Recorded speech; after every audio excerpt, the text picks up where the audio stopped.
Welcome to the show, and thank you all for tuning in. Before we begin, I'd like to say thank you to Diana and Kenny. We appreciate your support and generosity. If you're interested in supporting the show, please consider sharing, reviewing, and subscribing. And if you'd like to take the next step, please visit us at patreon.com/paranormalmysteries or at buymeacoffee.com/paranormal, where you can make a one-time donation. Your support makes the show possible. If you've encountered the paranormal and you'd like to have your story shared on the podcast, please email me at paranormalmysteriesPodcast@gmail.com. All experiences, no matter how big or small, are always welcome. As promised, tonight we're going to be playing part 2 of our 2020 recap, and there's a lot of stories to get to, so let's get started. Tonight's first story comes to us from Annalise. Annalise's story is called Haunted Dog Sitting Job. Annalise says, "Hello. I have a story that absolutely terrified me about 5 years ago. Hopefully you'll find it good enough to share and enjoy my terrifying experience dog sitting. When I was a sophomore in high school, I was looking for ways to make some money during the summer. I wrote an ad for dog sitting on the app Nextdoor, which everyone in my neighborhood could see. I was surprised when I got a quick response from a lady who lived just around the block from me. She asked if I was free to meet her and her dog Bella that weekend, and if I could dog sit the following week. I agreed and was excited to have gotten a job so quickly. That weekend I walked up to the house, and a wave of unexplainable fear came over me as I rang the doorbell. This was unusual, but I chalked it up to being nervous and tried to just brush it off. The owner was very nice, and I instantly fell in love with Bella, who was a pit bull black lab mix. Everything seemed fine, and the job seemed easy. Plus, I would get a break from my family for a week. However, for some reason, I couldn't shake the weird feeling of dread the whole time I was in the house. As soon as I left the house, the feeling immediately went away. I chose to ignore the feeling, which was a mistake. When the day came to dog sit for the first time, I unlocked the door and walked into the house. Bella was very excited to see me, and I normally would have been excited to see such a cute dog, but I couldn't shake the nervous feeling that I kept feeling. Almost like someone was watching me, or I wasn't alone. I kept trying to ignore it, and decided to watch some TV. While watching a show, I kept hearing tapping noises behind me, but I couldn't figure out if it was coming from the TV or from the house. I paused the show to see if I could figure it out, and waited for a minute or two. Then I heard it again, 3 taps on the wall just behind me. It was coming from a wall that was on the side of the house. I went to go look outside to see if maybe a tree branch was causing the tapping, or possibly a person was messing with me. However, there was no tree, and even crazier, the whole side of the house was filled with stacked unwanted junk that made it impossible for any normal-sized person to reach the wall. So there was no way someone could have been messing with me. This is when I came to the terrifying realization that the noise was coming from inside. I watch a lot of paranormal shows, so my mind immediately thought that this was paranormal. I knew that you can't show spirits fear, or else they'll get more powerful, so I did my best to act like I didn't even notice it. Plus, this seemed like such a small thing that I thought I was probably overthinking it. Sadly, that quickly changed. That evening I took the dog for a walk, and when I came back, I saw something that made my jaw drop. There were puddles of water all over the living room floor, almost as if someone got out of a pool and walked around the house soaking wet. This terrified me. I wanted to leave right then and there, but I couldn't leave the dog alone for a week, and this was only the first day. I decided to suck it up, and after cleaning up the water, I pretended nothing had happened. That night I found it really hard to fall asleep and kept feeling like I was being watched. Bella slept with me, and she would get this intense look in her eyes, like she saw something in the room. Her eyes would move as if to follow something moving around and would even growl at times. This scared me beyond belief. All I wanted to do was fall asleep so I wouldn't have to be scared anymore. I finally drifted off, but was started awake when Bella jumped off the bed and started aggressively barking at the bedroom door. I was so scared I wanted to cry, but I got up and opened the door. Bella bolted into the hallway and I ran after her. She ran to the stairs, and what I saw next made me want to run out of the house crying and screaming. I saw a very large shadow figure running up the stairs. I could even hear the footsteps. My whole body was rushed with the same feeling of dread that I felt the first time at the house. I first thought that someone was in the house, so I ran to the kitchen and grabbed a knife. I turned on as many lights as I could, and I started crying and screaming for the person to get out of the house. There was no response, no movement, nothing. I didn't know what to think, but Bella was still growling at the stairs, and I didn't know what to do. I stayed up the rest of the night and watched TV with the knife next to me. The rest of the week I had my boyfriend stay with me, and I tried my best not to be alone in the house. There were many more things that happened, but I can't fit all of them into this. I was so confused as to why the woman wouldn't mention to me that the house was this active. But then again, she probably wouldn't have gotten a dog sitter if she did. I didn't mention anything to her at the end of the week, because I was scared that she'd think I was crazy. I never dog sat for her again, even though she asked me multiple times. I later found out that her husband had passed away and had been a very aggressive alcoholic before he died from drinking-related issues. I always wondered if the lady was aware that her house was haunted, because when I talked to her, she would act perfectly normal, as if she had nothing to be scared of. Maybe her husband didn't like having a random girl staying in the house, and he was trying to scare me. I have no idea. Sorry for such a long story. Thank you for reading or sharing it, if you do. Stay spooky. Annalise. I contacted Annalise to inquire about the other experiences she had in the house, and if she'd be willing to share them. She had this to say. I continued to hear tapping on the walls and feeling watched throughout the whole week. I would hear footsteps upstairs where the owner's bedroom was, and sometimes Bella would run up there, and I would hear her chasing something around. Bella would usually wake up around 3 in the morning and either bark or growl, and it would scare the living crap out of me. I never saw the shadow person again, thank God, but I could hear it, and Bella knew it was there. Any friends I invited over to keep me company instantly would feel uneasy, and I'd have to beg them to stay with me. One incident is a little funny now looking back. One of my friends came over for the first time, and she was walking up the driveway. The front gate opened by itself. This was most likely the wind, but it happened at the perfect time to make it spooky. She made a joke, saying, "Oh no, don't tell me this house is haunted," when ironically, it most definitely was. My boyfriend was a trooper. I could tell he was scared, and had experienced a lot of the same things that I did, since he slept there a lot of the nights that week. The last 2 scariest things that happened besides what happened that first day occurred during the last 2 days. It was the second to last day, and I was alone in the house when my boyfriend called me. He asked me who else was in the house with me. I told him no one was. At first, he didn't believe me, because he said he could hear voices in the background, so I must have friends over. I couldn't hear the voices at all, and he started to believe me when he could hear the fear in my voice. I usually would have blamed the TV for what he heard, but it wasn't on during this time, so I have no idea what he was hearing. That really freaked me out. The last day, the owner was coming home late, so I had to stop by around 8 p.m. to walk Bella one last time. I was alone, but I wish someone had heard what I did, so I wouldn't have gone through the cycle of questioning myself. Anyway, as I opened the door and took a first step inside, I heard, "Hello?" come from the back of the house, near where the garage was. This voice sounded identical to the voice of the owner, so my first thought was, oh, she must have gotten home early.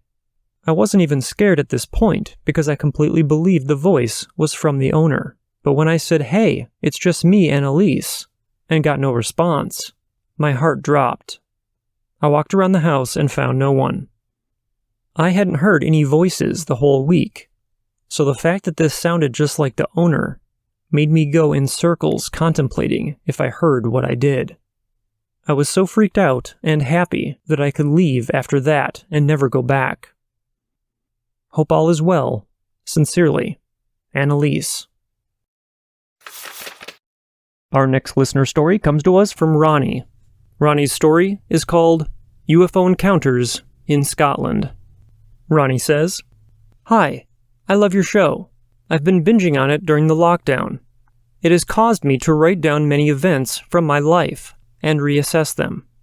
On speaking to my sister to get her permission for this submission, we realized that we have had many encounters with the paranormal. It starts with my dad before my sister and I were born, and my dad spent several years service in the Royal Air Force. During that time, he was stationed in the remote far north of Scotland. He was a fireman, and most of the emergencies they responded to were crashes, etc. He would teasingly hint at having seen UFOs and them being present at these serious crashes. One in particular in 1967, when several airmen died in an accident. Not that UFOs had caused the accidents, but almost that they were being observed. This particular crash really stayed with him. He was only 18, and it would turn out to be the worst he had attended for loss of life, and he knew some of the men. He, as a young aircraft man, would sometimes look after the children of senior officers on the base, and he knew 2 of the men on board well, and I remember being taken to visit their graves. But when it came to UFOs, he would always stop short and say he couldn't tell us more, as he had signed the official Secrets Act. It was all very exciting, as he was quite the storyteller, and we would hang on every word. One story he did tell us about happened when we were little. He was a truck driver by then, having left the Royal Air Force. He was delivering all over Scotland, and one lovely summer's day, he stopped in a remote area to have his lunch. It was a beautiful cliff top overlooking the sea. The sky was clear, and there was no one around. As he sat there enjoying his sandwiches, he saw something silver appear from one horizon and travel to the other incredibly quick. It was something moving more quickly than this man that has lived on an Air Force base had ever seen anything travel before. It actually spooked him. He thought, what in the name of all that is holy was that? And then, as quickly as it disappeared, it was back, hanging in the air towards the horizon. He got back in his truck straight away and headed off to his next destination, a little shaken. As he went along, he couldn't stop thinking about what he had seen and decided it was not man-made. It was no prototype he had ever seen or heard of, and he had always maintained a keen interest in aviation. Traveling through this deserted rural area, he started to hear a whirling sound. Being in the middle of nowhere, he knew that any mechanical problem could be a pretty big deal. He stopped, but the noise continued. He checked the mirrors and looked around, but there was nothing. No one around, in a pine-lined road in rural Scotland. Very odd. With his hand on the cab door, he checked his window mirror again and saw a tall figure moving quickly up the side of his truck. He started the engine and took off at full speed. It shocked him. It really did. He was still shaken when he got home. The biggest animal in the wilds of Scotland that you'll find is a stag, but he said it had definitely been humanoid and with a weird gait. The second half of my story is about an experience my sister and I had. We lived in a small town called East Kilbride. Those of your listeners interested in UFOs should look the town up, as it has had a lot of sightings. My sister was home from university for Christmas, and we decided to go visit a mutual friend across town. As we were going to have a drink, we walked on the clear, frosty night. We stayed a few hours and then headed off. We stopped off to pick up some food to take home, and due to this slight detour, we walked home a way we usually avoid, up a steep grassy hill, and then along the side of a quiet road. This part of town is very quiet, and with great expanses of sky. In the daylight, you can see north toward Ben Lomond and Trossachs National Park. Over the years, I have seen several shooting stars here, and as a child, we watched a space shuttle fly over the town as a thank you for the work that was done in a local factory, which contributed to the craft in some way. My sister, now a full-fledged scientist, has always been keen on astronomy. The sky was clear on this frosty evening, and there were many stars out. Looking up, I remarked to my sister, "Is that Venus?" as I could see a very bright star. Looking up, she casually remarked, "No, it's in the wrong place." And as we trudged on, trying to get home in the cold, she looked up again and said, "Actually, what is that?" So we stopped and looked at it. It was very bright, a different kind of light than a star or planet. As we looked at it, and looked at each other in turn, it moved. "It's moving. A helicopter?" I said, really staring now because it seemed to rotate or shift shape. It was clearly now a triangle with a very bright light on each corner. It was slowly rotating. Now I am always very impressed with people that can tell how big something is, people that can calculate scale. Against this ink-black, star-sprinkled winter sky, it was going to be difficult to work out anything like that. But as it seemed to be getting closer, all I can say is that I was struck by its density, and that made it appear massive. We were standing in shock, trying to desperately use logic to work out what this was. We kept walking, not wanting to make a strange situation worse. It was still slowly rotating, when from one of the corners another light emerged. It flew out from the corner, but not too far, then another and another, until there were around 8 emerging from all 3 corners, and then it became clear that these lights were also triangles, with a light at each corner. Size-wise, each of them were about 1/50th the size of the original object. There was no noise, and the only thing I could hear was our breathing. The smaller objects were all flying around the bigger object, going a bit away, then returning to fly around the larger object. We realized we were following them. Eyes skyward, we were walking towards an even more secluded area. We gave ourselves a shake, realizing we were less than 5 minutes from home, and that Dad was home. Maybe we could take him out and show him. We hurried home, all overwhelmed by what we saw. We realized we could still see the objects all the way home, maybe a sign of the altitude they were at. We got in and ran to our dad, telling him all about it. He went into the sitting room, and turning out the light, he peered out the window. The lights were still clearly visible, with the smaller triangles around the large, dense object. He then went into our garden to get a better look. Excited, we looked at our dad, wondering what he'd do. He looked at us, walked back in, shut and locked the door, walked into the living room, and shut the blinds. He said, "Best we just leave that alone. Best not to chase these things." And then, unbelievably, cold, scared, excited, and in reverence to our dad, we just left it and settled down to eat. We have spoken of it many times, but why didn't we report it? Why did Dad react like that? What was it? My dad has passed on now, so we can't ask him. But I know at that time, we saw how serious he thought it was, that this man that had hinted about seeing or being around strange goings-on, and of course the earlier event I described, we just thought that if he didn't want to know, then neither did we. People may think that it sounds like drones, but they were bigger than any drone I have ever seen, and this was either 1999 or 1998. I have more stories I can share. I am particularly interested in the Hat Man.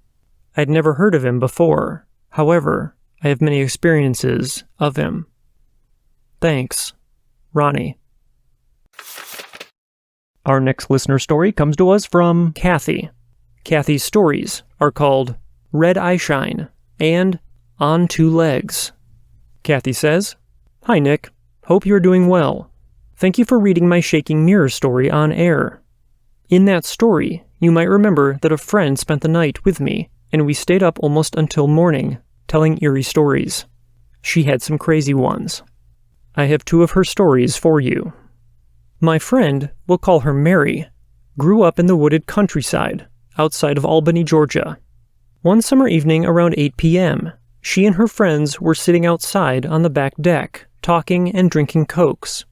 One of the girls happened to look up into a nearby tree and noticed something quite large and very dark up there.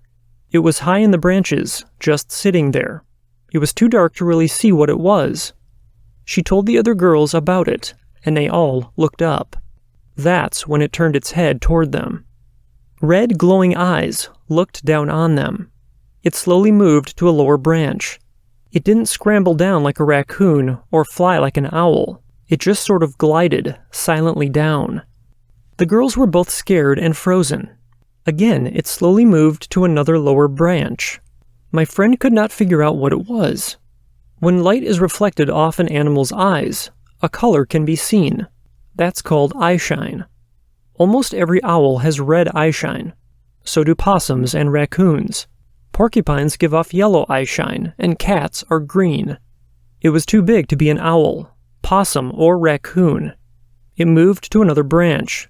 That's when all the girls, without saying a word, jumped up and ran back into the house, locking the door behind them. She would see the thing up in the tree a few more times, but never waited around to see exactly what it was.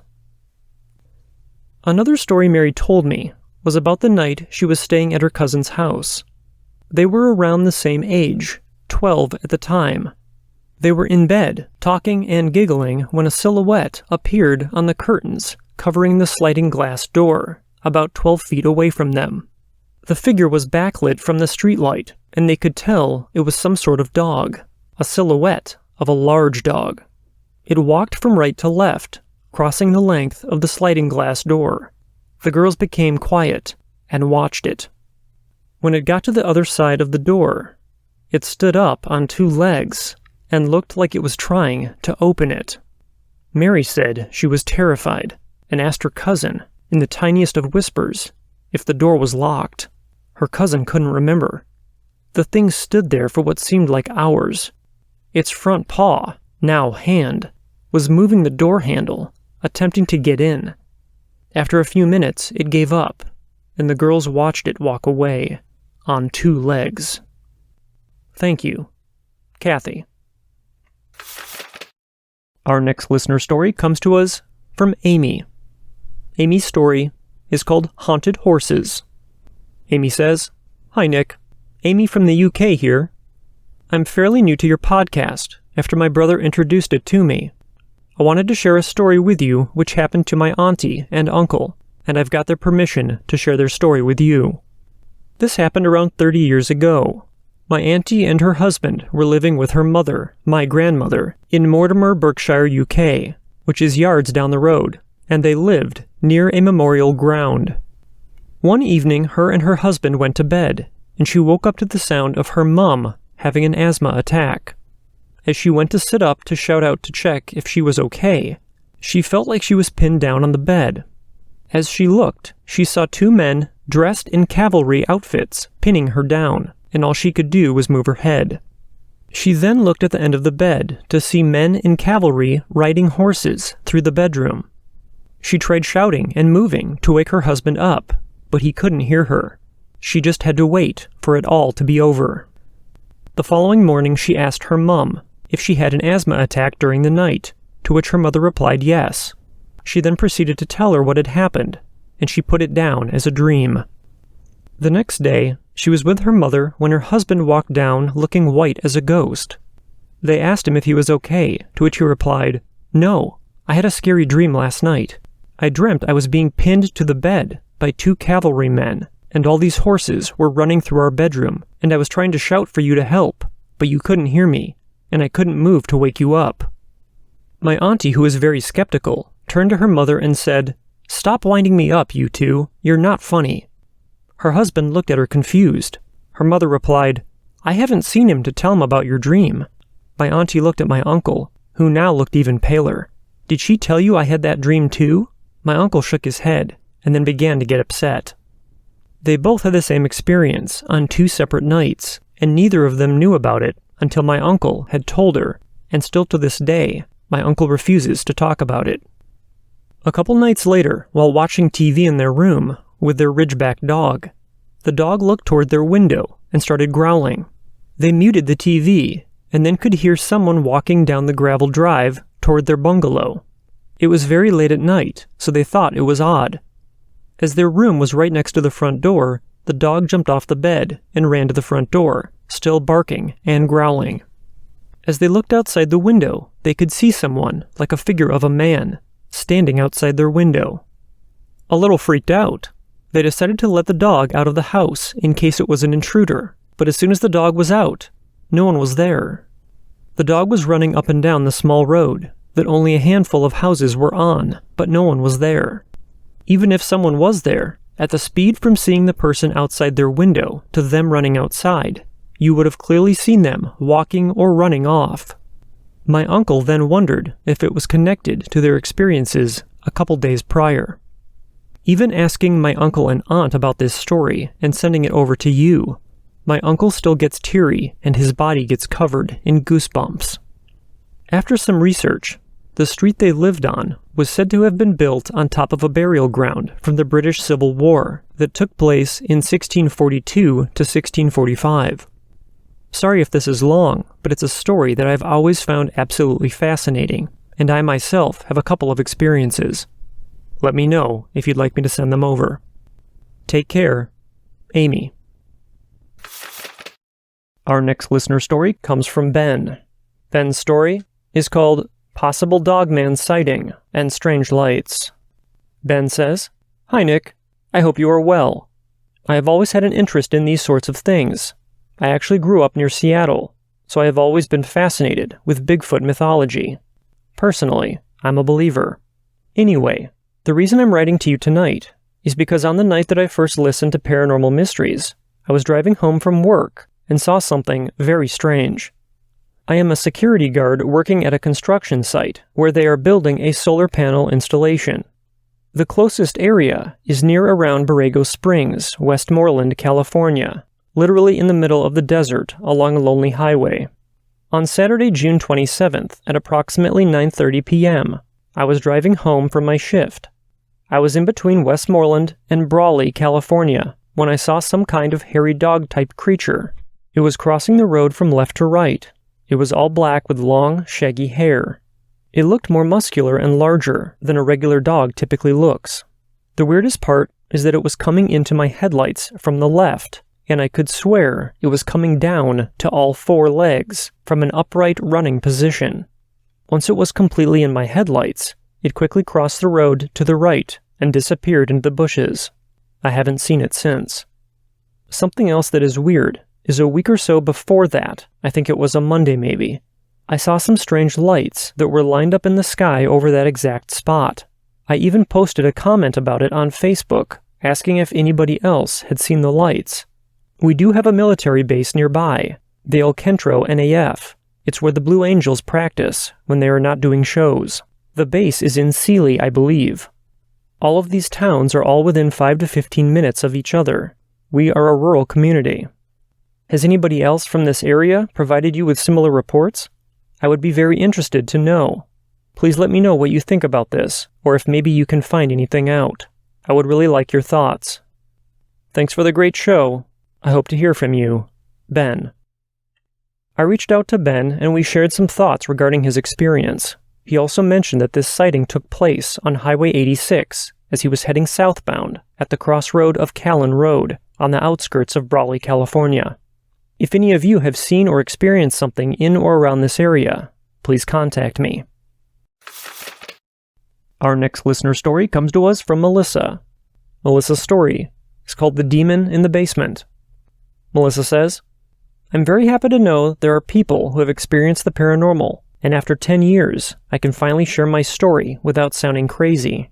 I will try and make my story as detailed and as short as possible. When I was 16 years old and moved into a house with my mom and dad in Regina, we were having a lot of strange things happening. We heard noises, things were moving on their own, and we always saw a man in a black suit with a top hat on by the window.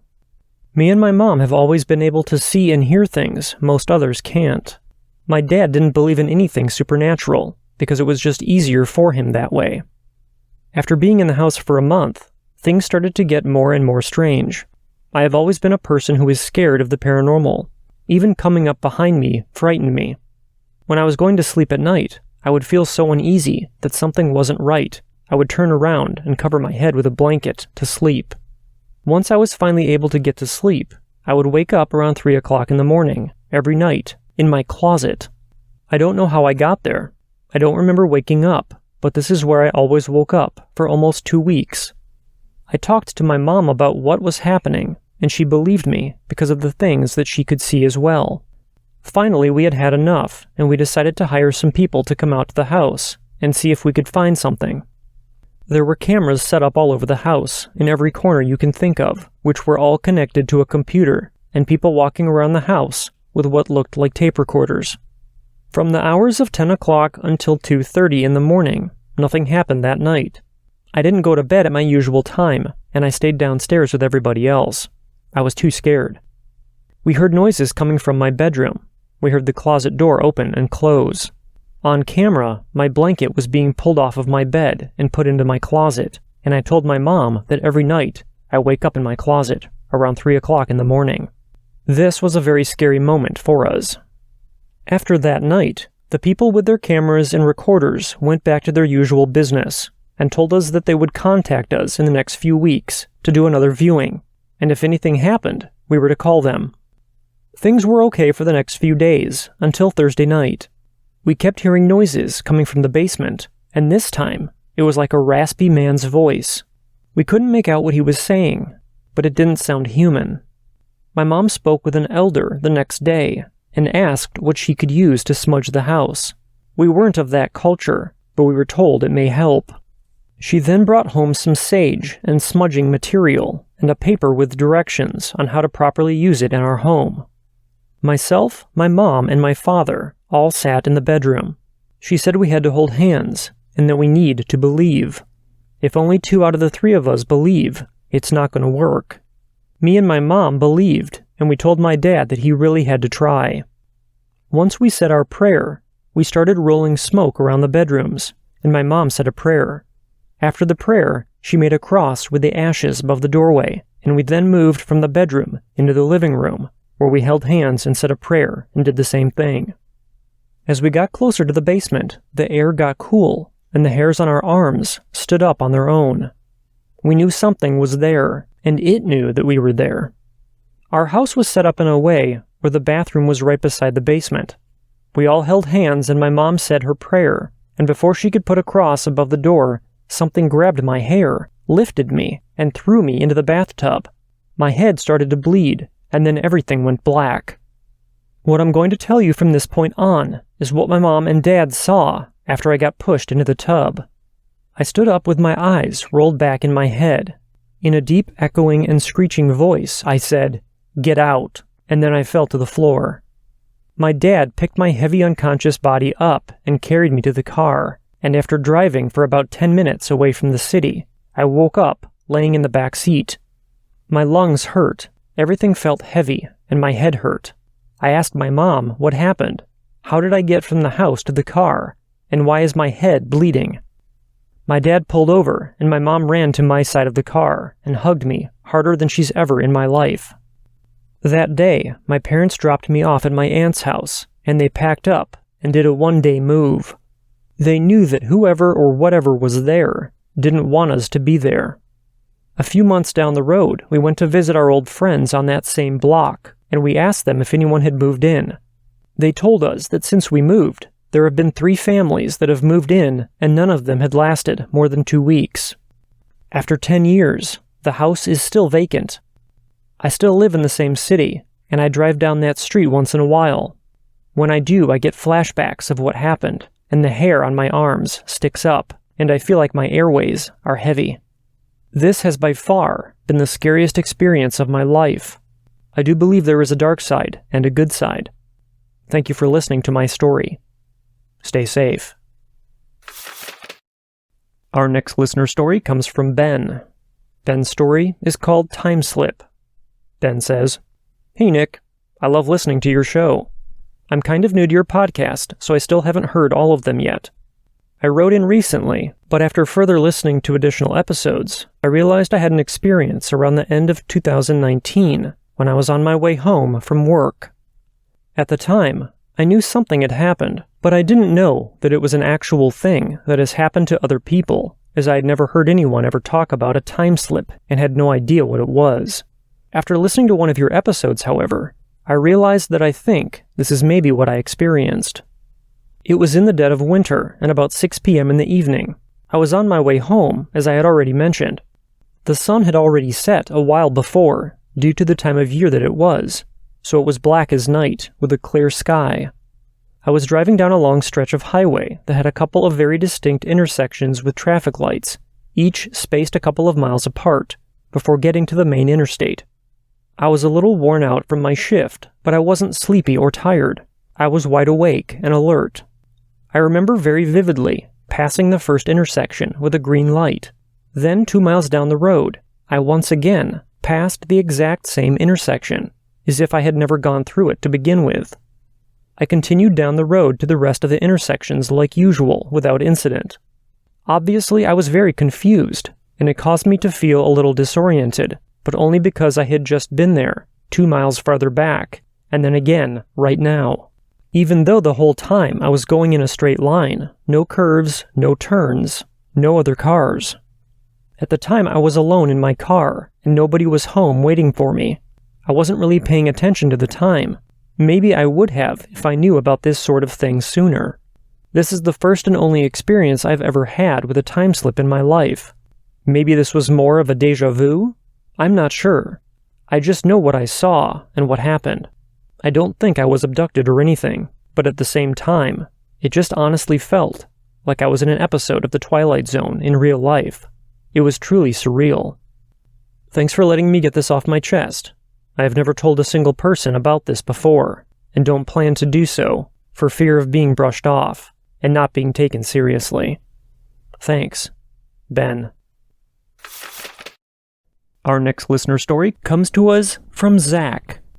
Zach says, so the year is 1983 into 1984 in Jackson, Mississippi.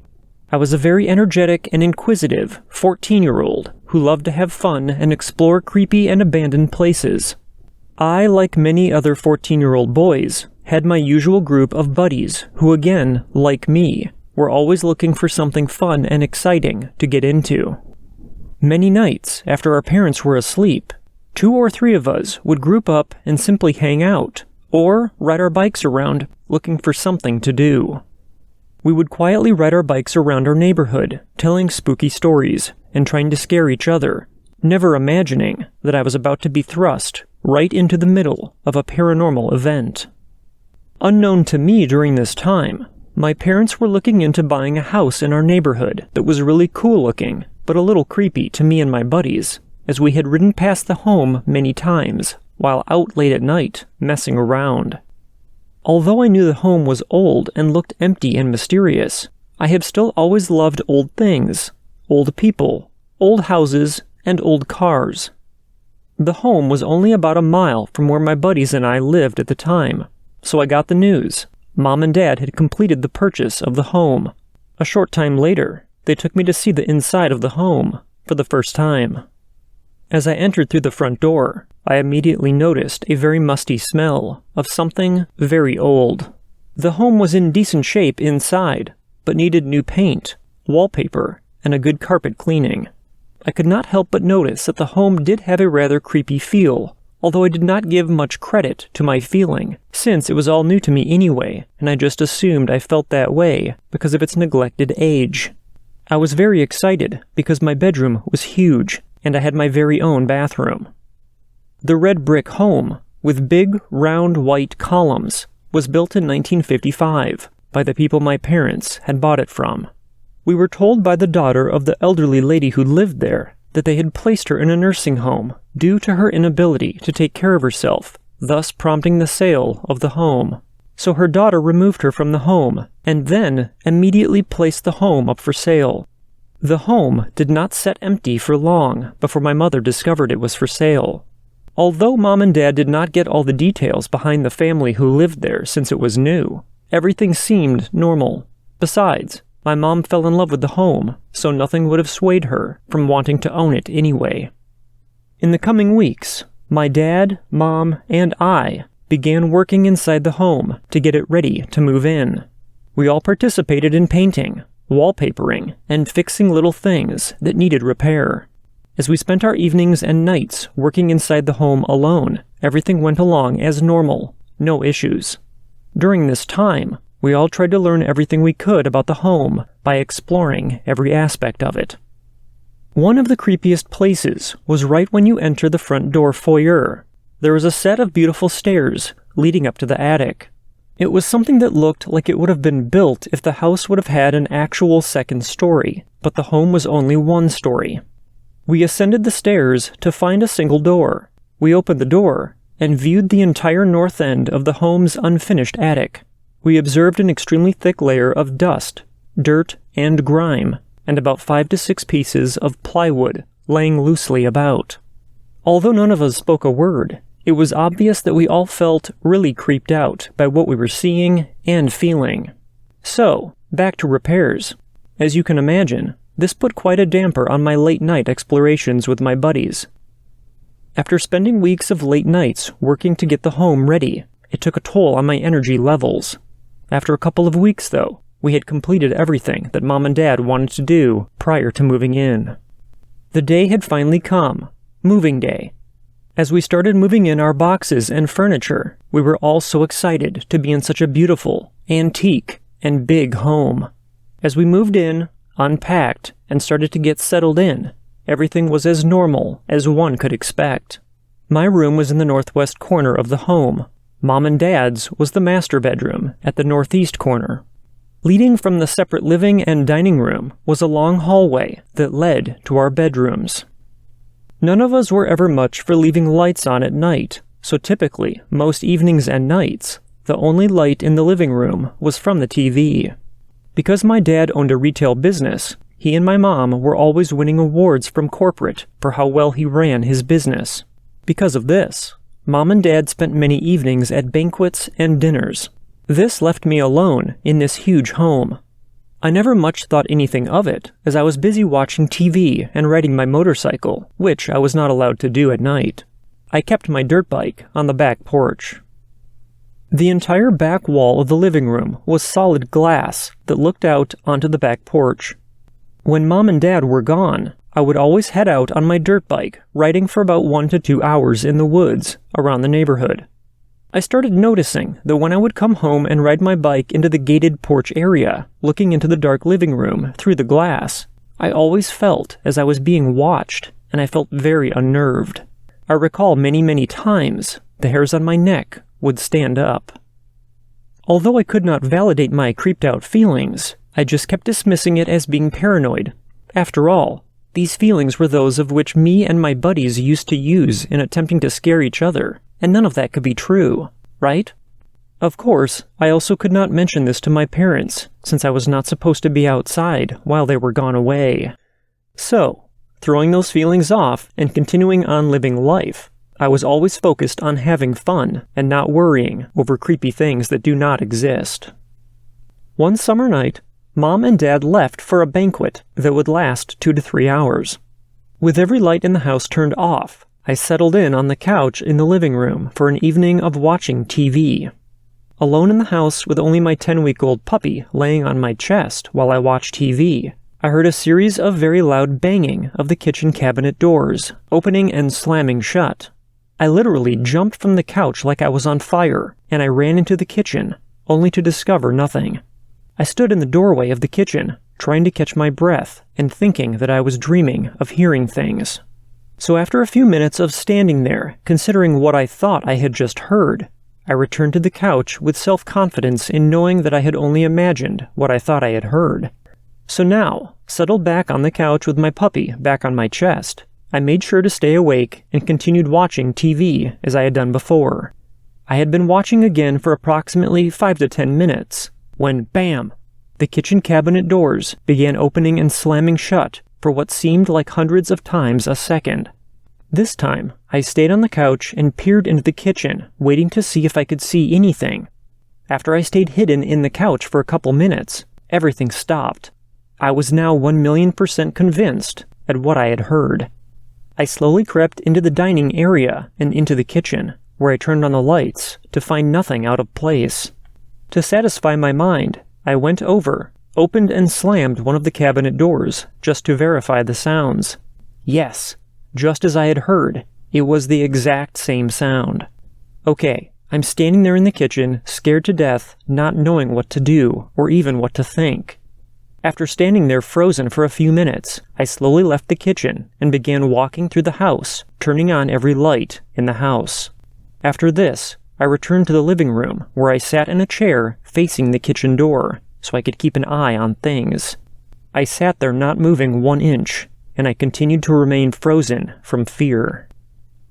Mom and Dad finally pulled in the driveway. I ran out of the house and met them in the carport and explained what had happened. As I explained in a panicked frame of mind, Mom and Dad merely suggested I was hearing things and that the kitchen cabinet doors could not open and close on their own. I was adamant that it did happen, but the more I explained, the less credibility I achieved. I know what I heard, so I continued on to bed and tried to put this behind me. For the next several weeks, nothing happened. I kept riding my dirt bike, and every time I put it back on the porch, the thick, pressured feeling of peering eyes on me never ceased. I just got used to the feeling and didn't let it affect me as much as I could. Life went on as normal until one still, quiet, and dark night when we were all in our beds asleep.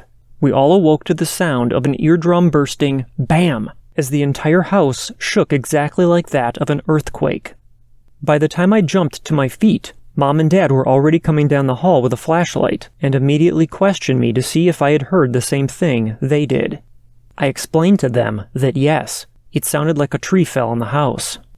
With all three of us standing there speechless, we followed Dad outside, where we did a perimeter check of the property and the roof of the house. Not one single limb, branch, or anything anywhere in the yard or on the roof. All the neighbors were asleep with the lights off. We felt kind of weird, standing in our yard in our PJs with a flashlight, looking for something that wasn't there. Dad decided to call the police to come out and take a look. The officer arrived. Dad explained everything to him and asked if he would search the property, which he did. The officer then advised that no one else in the area had reported any such noise, so that left only us to complain about what we were experiencing and feeling somewhat embarrassed. Once the officer completed his check of our property, he explained that he found nothing abnormal. So, we all thanked the officer. He left, and we returned to bed. Of course, we didn't sleep, and instead, I just stared at the ceiling for the rest of the night. The next day, we really didn't speak of the experience, as we all thought we had just imagined hearing something. A couple weeks had now passed. We were all in bed asleep, when bam! The house shook, much like that of an earthquake. Again, I jumped from my bed, only to meet Mom and Dad in the hallway, again asking me if I had heard it once again. I explained yes. What's going on? None of us knew what to do once again. Dad grabbed his flashlight, and once again we exited the house, searching the perimeter of the house and the roof, only to find nothing. Again, Dad called the police, and this time, 2 officers showed up. We all explained in great detail exactly what had happened. The officers once again searched the outside of the home and the roof, only to find nothing. This time, Dad asked the officers to search inside of the house. They searched and found nothing. As they were about to exit the front door from the foyer, Dad asked them to look in the attic. They ascended the staircase and opened the door into the pitch-black attic to find nothing. The dust on the rafter had not even been disturbed. There is no way this could be. Something happened, yet we had no answers. The officers explained they would come by a few times a night and walk the property over the next few nights, which we very much appreciated. A few more weeks passed. I was lying in my bed in the dark with my thoughts from the day just rambling throughout my mind. Before I eventually drifted off to sleep, I heard footsteps creeping across my ceiling, literally right above my head. I froze with my eyes fixed on the location of each step as these sounds crossed the ceiling of my room. I slipped out of my bed, crept down the hall into my parents' room, where I woke my mother and explained what was going on. Once again, they both rose quietly and followed me back to my room. As we entered my room, there was silence. Nothing. After the three of us were just standing in complete silence for a few minutes, Dad returned to bed. Mom stayed with me a bit longer, only to find nothing but more silence, and eventually she returned to bed. I stayed in my bed frozen like a block of ice, not moving so much as a finger, with only my eyes wandering about the room, searching for something, anything. I eventually drifted off to sleep. For the next 3 to 4 nights, the same thing occurred. Footsteps across my ceiling, without any reason. One afternoon, after many times of explaining these occurrences to my parents, we all ascended the stairs, opened the attic door, and shined the flashlight over the entire area of my ceiling that was covered in undisturbed dust and dirt. How could this be? There was no way. I heard what I heard, and I heard footsteps walking across my ceiling right over my head. The dust and dirt in the attic directly over my bed had not been disturbed, if ever. Are we all going crazy? I never spoke of this to my buddies, as they would have just laughed at me and said that I was crazy, although spooky stuff like this was a common topic of our discussions. So, as fate would have it, Dad sold his business and we moved back to my hometown in Texas. My parents sold the home to a psychiatrist who planned to make the home into her offices. So the sale was completed and we packed and moved. My mother gave the new homeowner her brother's phone number in case she needed anything or had any questions about the home. Now residing in Texas, my mother received a phone call a few weeks later from her brother. We will call my uncle, Bob. Bob said the new owner, the psychiatrist lady, called him, fussing and was very pissed off about the house. We will call her Sally. Bob said that Sally claimed that my parents had sold her a haunted house and she was getting a lawyer to file suit. Bob asked her how she came to this conclusion, and she explained that she had had a carpenter enter the home where he began knocking out walls. One day while he was remodeling inside the home, a strong wind practically blew him down in the hallway. He said he heard a baby crying in the master bedroom, yet he could not locate the source of the crying. The carpenter ran out of the house and refused to go back in. During this same time, Sally had hired a man to install all new phone lines and cables throughout the home. One Saturday, the man showed up with his son to begin his tasks. Not long after he and his son began pulling wires and installing wall pockets for the phone connection plugs, they stated that they both were nearly blown down from a very strong, forceful wind coming from the hallway. He said they both immediately froze, just stood there while witnessing the transparent figure of an old lady in a dress walking towards them, coming from the hallway where our bedrooms were. He said that he and his son ran as hard as they could run out of the house and refused to re-enter the home. Sally told Bob that she also contacted a priest to come and investigate the activity. She said a priest arrived where she met him in the driveway. The priest asked Sally if this was the home she wanted him to check out, and she said, "Yes, this is it." Sally said at that moment, the priest refused to exit his vehicle and explained to her that he would not set foot anywhere on this property, and he hastily drove away. Sally said she was convinced that the home was haunted, and she wanted her money back. During all this back and forth between my parents and the new owner, Mom and Dad called the daughter of the lady who they bought the home from initially. The daughter explained that her parents built the home in 1955 and lived there for many years and raised their children there, until, several years prior to my parents buying the home, her dad unexpectedly died in the master bedroom where my parents slept. Of course, Mom and Dad did not mention any of the activity that we had experienced, but we were the only family to live in the home, other than her and her parents. Well, since Mom, Dad, nor I could prove with any validity that the home was haunted, we did not, by law, have to disclose our experiences in the past. Mom and Dad hired a lawyer who consulted with Sally's lawyer, and it was concluded that no legal action could be taken. Shortly after this mess, Sally boarded the windows and sealed up the home until she eventually was able to sell the home. The home has since sold a few times, with each new tenant only occupying the home for a very short period. Today, the home sits empty and unoccupied. Is the home haunted? Again, I cannot say with any proof that it is.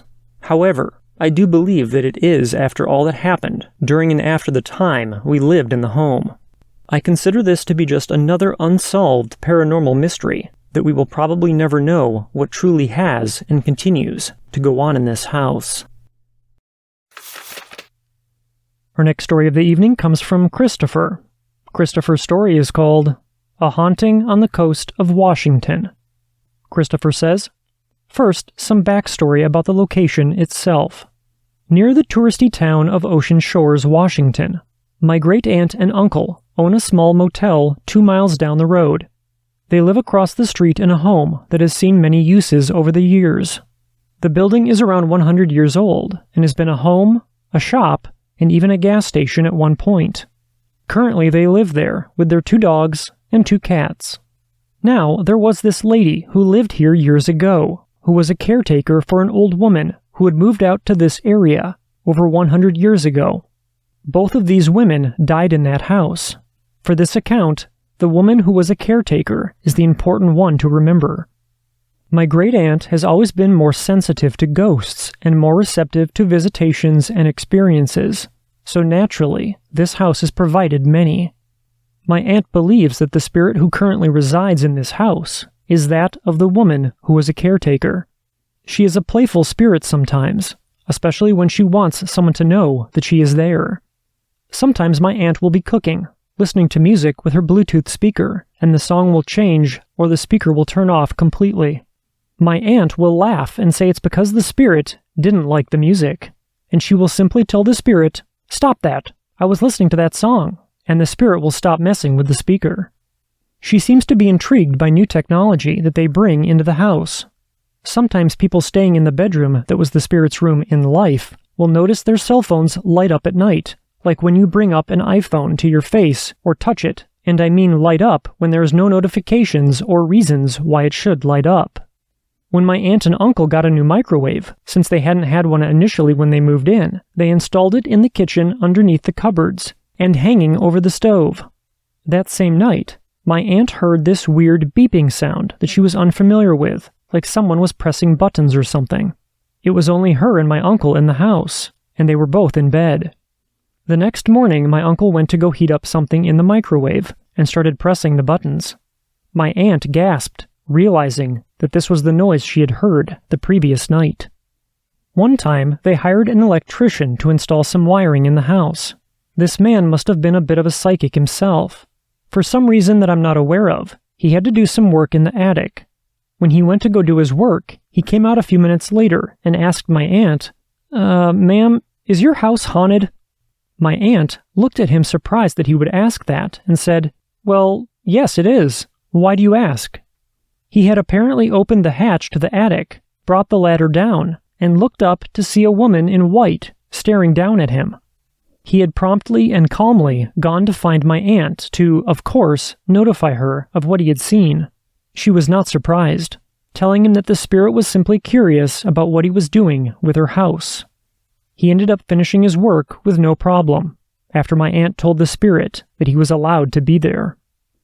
Another time, my cousin, my great-aunt's daughter, was in the guest room, which happened to be the previous bedroom of the spirit that supposedly haunts the house.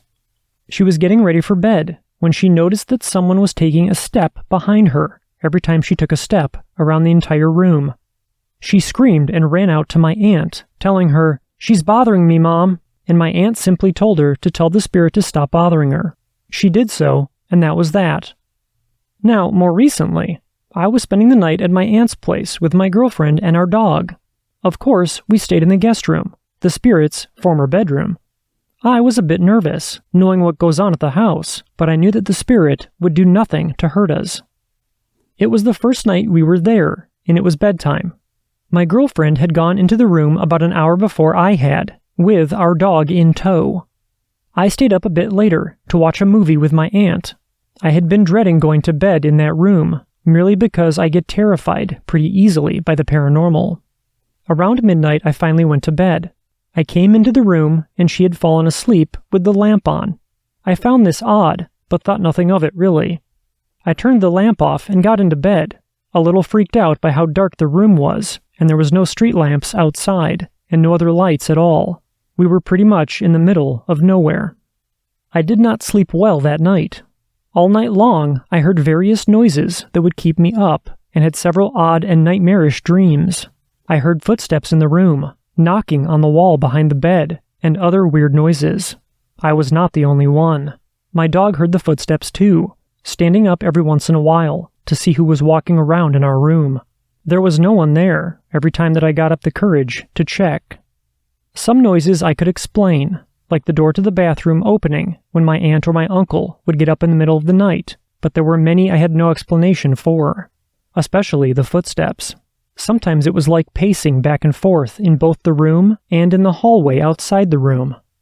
In one of the dreams I had, there was an old woman standing over me wearing a dress I could barely make out as the room was dark. She was just standing there, staring at me with eyes that were hollow black holes. Even now, I'm not sure if it was a dream or not. Needless to say, we slept with the lights on the rest of the time that we were there. Our next listener story comes to us from Ben. Ben's story is called My Loss of Time. Ben says, "When you told your personal story in your 2017 podcast, it reminded me of mine. I grew up in southern Ontario in a big old house. In the summer of 1997, I had one of those bunk beds with a futon on the bottom and a single bed on top. I didn't have to share my bedroom, as my brother had his room down the hall. What I loved about that room was its big window that looked out into the backyard. One warm summer night, I could hear the wind in the trees around the house, and I was trying to sleep on the top bunk, but I couldn't. I rolled onto my side to look at the only light in the room. It was the red light coming from my alarm clock, reading 10:16 p.m. That is when it happened. A blinding white light filled the room. It was so bright I had to squeeze my eyes shut very hard. I remember vividly a heat that came with the light. It was like the heat of a summer sun that you can feel deep in your skin. I remember taking a deep breath and feeling confused. The light was gone. I was now lying on my back, and I realized that the air was gone from my lungs. I kept thinking about it. What had happened to all the air in my chest? Looking back at the clock, it was after 1 a.m. I realized that the blinds on the window were now open, but I was too afraid to move, and I just hid under the blanket. Now, more than 20 years later, I still remember it, especially the feeling of going from my lungs full of air to nothing at all. Thank you for your podcast and finding these strange and fascinating stories. Benjamin." Our next listener story comes to us from Kimberly. Kimberly's story is called No Ordinary Minivan. Kimberly says, "Hello, Nick. This story is shared by my daughter and me, and we hope you and your listeners will find it interesting, should you choose to share it. Perhaps someone in your audience will recognize a similar event and share theirs as well. We live in the outskirts of the Northern Virginia region, about 50 miles southwest of Washington, D.C.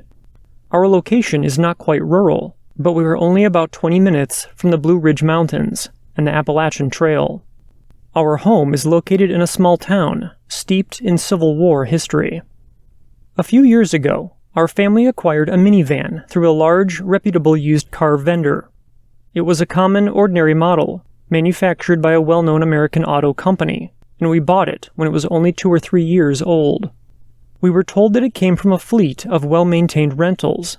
It was clean, had no accident history, and was exactly the kind of thing we needed for our family of 4. My husband, our 2 teenage children, and myself. From the very beginning, it was clear that the alarm system in the van was sensitive. It would go off during thunderstorms in particular. We knew this was fairly common, so while we found it annoying, we didn't think much of it. However, within a few months, the van would start honking and flashing lights in the middle of the night, for no apparent reason. When the frequency reached several times in a month, we knew there must be some kind of electrical problem. We had the van's system checked out by the experts, who could not find any issue causing the episodes. None of us were surprised when next the van started going off during the day. It sort of became a joke, because then we had realized that usually as soon as one of us got to the van to remedy the situation, it would go silent. We all, lightheartedly, started describing the van as being possessed. After we had the van for a couple of years, the problem seemed to fade, and things were generally fine. That's when something of a more sinister nature happened. I was getting into the van one day while I was parked in our driveway. The day was sunny and clear. As a habit, I always adjust my rearview mirror when I get in to drive, and when I did so this day, what I saw in the mirror was completely unexpected. I saw what I can only describe as fur. The entire mirror was reflecting something behind me that was various shades of gray, such as textured fur or hair of some sort, and whatever it was moved from left to right. I was fascinated and stared at what the mirror was showing me. I was so startled that I didn't react with fear, but with immense curiosity. I had heard nothing in the seats behind me, nor did I smell anything. I experienced no other sensations other than the visual scene in the mirror. Before I knew it, whatever it was had passed out of the frame of the mirror, and then I was looking at what I would normally see. Of course, I quickly looked around me, inside and outside the van. Nothing was there. Nothing was nearby. Nothing out of the ordinary. The mirror event must have lasted about 4 or 5 seconds. This happened to me a second time a few months later. This time, the same thing appeared in the side mirror of the driver's side. Again, I was alone, and I was getting into the van, which was parked on a street in front of a friend's house. At that moment, a powerful thunderstorm was moving in, and the wind was really gusting. When I saw this thing in the mirror, I immediately recognized it as what I had seen before, a mass of gray fur. The thing was moving slowly and deliberately, like it had a lot of weight. If it had been lighter, the wind would have whipped it along, but it seemed completely unaffected by the environment. I quickly whirled around to see what it was, thinking it must be huge, and that time I was pretty freaked out, and again, saw nothing behind me. Just like the first instance, whatever it was passed from left to right. It took up the entire mirror for several seconds, and then it was gone. I quickly got out and ran around the car, knowing that the thing had to be outside the van this time. Nothing was there, or anywhere nearby. I later found out that my teenage daughter had experienced the same type of event within months of my second event. Her experience was almost exactly like my first one, occurring in our driveway when she was alone getting in the car. Without my volunteering anything, she described what she saw in the rearview mirror as gray, textured fur, sort of something you'd expect to see on a large wolf or an enormous dog. Again, the movement was from left to right, and it took up the entire surface of the rearview mirror. And again, like me, she could find nothing around her that could have created the image. This was getting disturbing. When I approached my husband about it, he seemed curious but not overly concerned. The van no longer spontaneously started honking and beeping, and as long as it was getting us to where we needed to go, he didn't see any reason to make any changes. I reluctantly agreed, though I could not explain what my daughter and I had witnessed on those 3 occasions. Thankfully, the situation took care of itself. I am a choral singer. During the spring season of our 4th year with that van, I drove it regularly to rehearsals for a concert slated for Holy Week leading up to Easter. The rehearsals were held in an old historic church, and I would park in the church's parking lot for about 3 hours each Saturday during rehearsals. One weekend, I ended up staying longer, going out to lunch after rehearsal, and leaving the van parked in the church lot for about 5 or 6 hours. That day, when I got back to the church parking lot to drive home, I was greeted by my choir director before entering the parking lot. She wanted to warn me that instead of finding my van, I would find a burned-out shell. The van had spontaneously caught fire sometime after the rehearsal had ended. In fact, I had heard sirens while at the restaurant earlier, and I then suddenly realized that my van was the cause of the commotion. When I saw the van, it was as if someone had blown it up with a bomb. Shattered glass was all over the place. The body was charred and melted. Nothing inside was salvageable. Fortunately, no one was hurt, and no other property was harmed, but the van itself was completely totaled. Later, when I spoke to the firefighters, I learned that they presumed I had been a smoker and that it had caught fire from a cigarette butt, but I don't smoke. On closer inspection, an investigator suggested that it looked as if the entire ignition mechanism was melted, suggesting that that may have been the cause of the fire. Our reaction to the van's demise was shock, followed by relief that no one was driving the van when it caught fire. However, after we thought about it, this seemed to be an appropriate ending for that particular vehicle. We knew there was something very strange about that van. Just what it was, we didn't know, and we still don't. Whatever the problem was, however, sitting in that church parking lot for so long that day may have proved just a bit too much. Thanks for sharing our story. Keep up the good work, Nick. Kimberly. I got in touch with Kimberly and asked her a few questions regarding her and her daughter's experience. I wanted to verify where exactly they had seen the strange fur, and I was also curious if they had noticed more or less activity when the van was being driven to or from the church, and if there was any negative feeling or vibe. Kimberly had this to say. Yes, you are correct about what we saw in the mirrors. Both times when we were in the car and were viewing the image in the rearview mirror, both my daughter and I saw the image as if it were in the car, in the back seat area, theoretically. The entire mirror was covered with the fur. The time I saw it in the side mirror, the image was definitely outside the car. There was no strong feeling on my daughter's part when she saw the fur, except that she was a little intimidated by the indicated size of this thing. As was I, especially the second time with the side mirror, which then made her curious as to what it could possibly be. Also, I checked with my daughter about her experience to be sure that I'd captured it correctly. She corrected me about the location. She was actually getting into the car after coming out from the grocery store, our local Safeway, so the car was at that point located in a public parking lot, not in our driveway as I had originally reported to you. However, I felt this aspect is important as it might make a difference to your listeners, in that the store location would have been populated by other people. It also took place during the day or mid-afternoon. Neither of us felt that there was an increase of activity or feelings at any particular point. I didn't notice anything while leaving the church rehearsals, though I am usually in a good mood after singing for 3 hours, so that may have interfered with my ability to perceive much.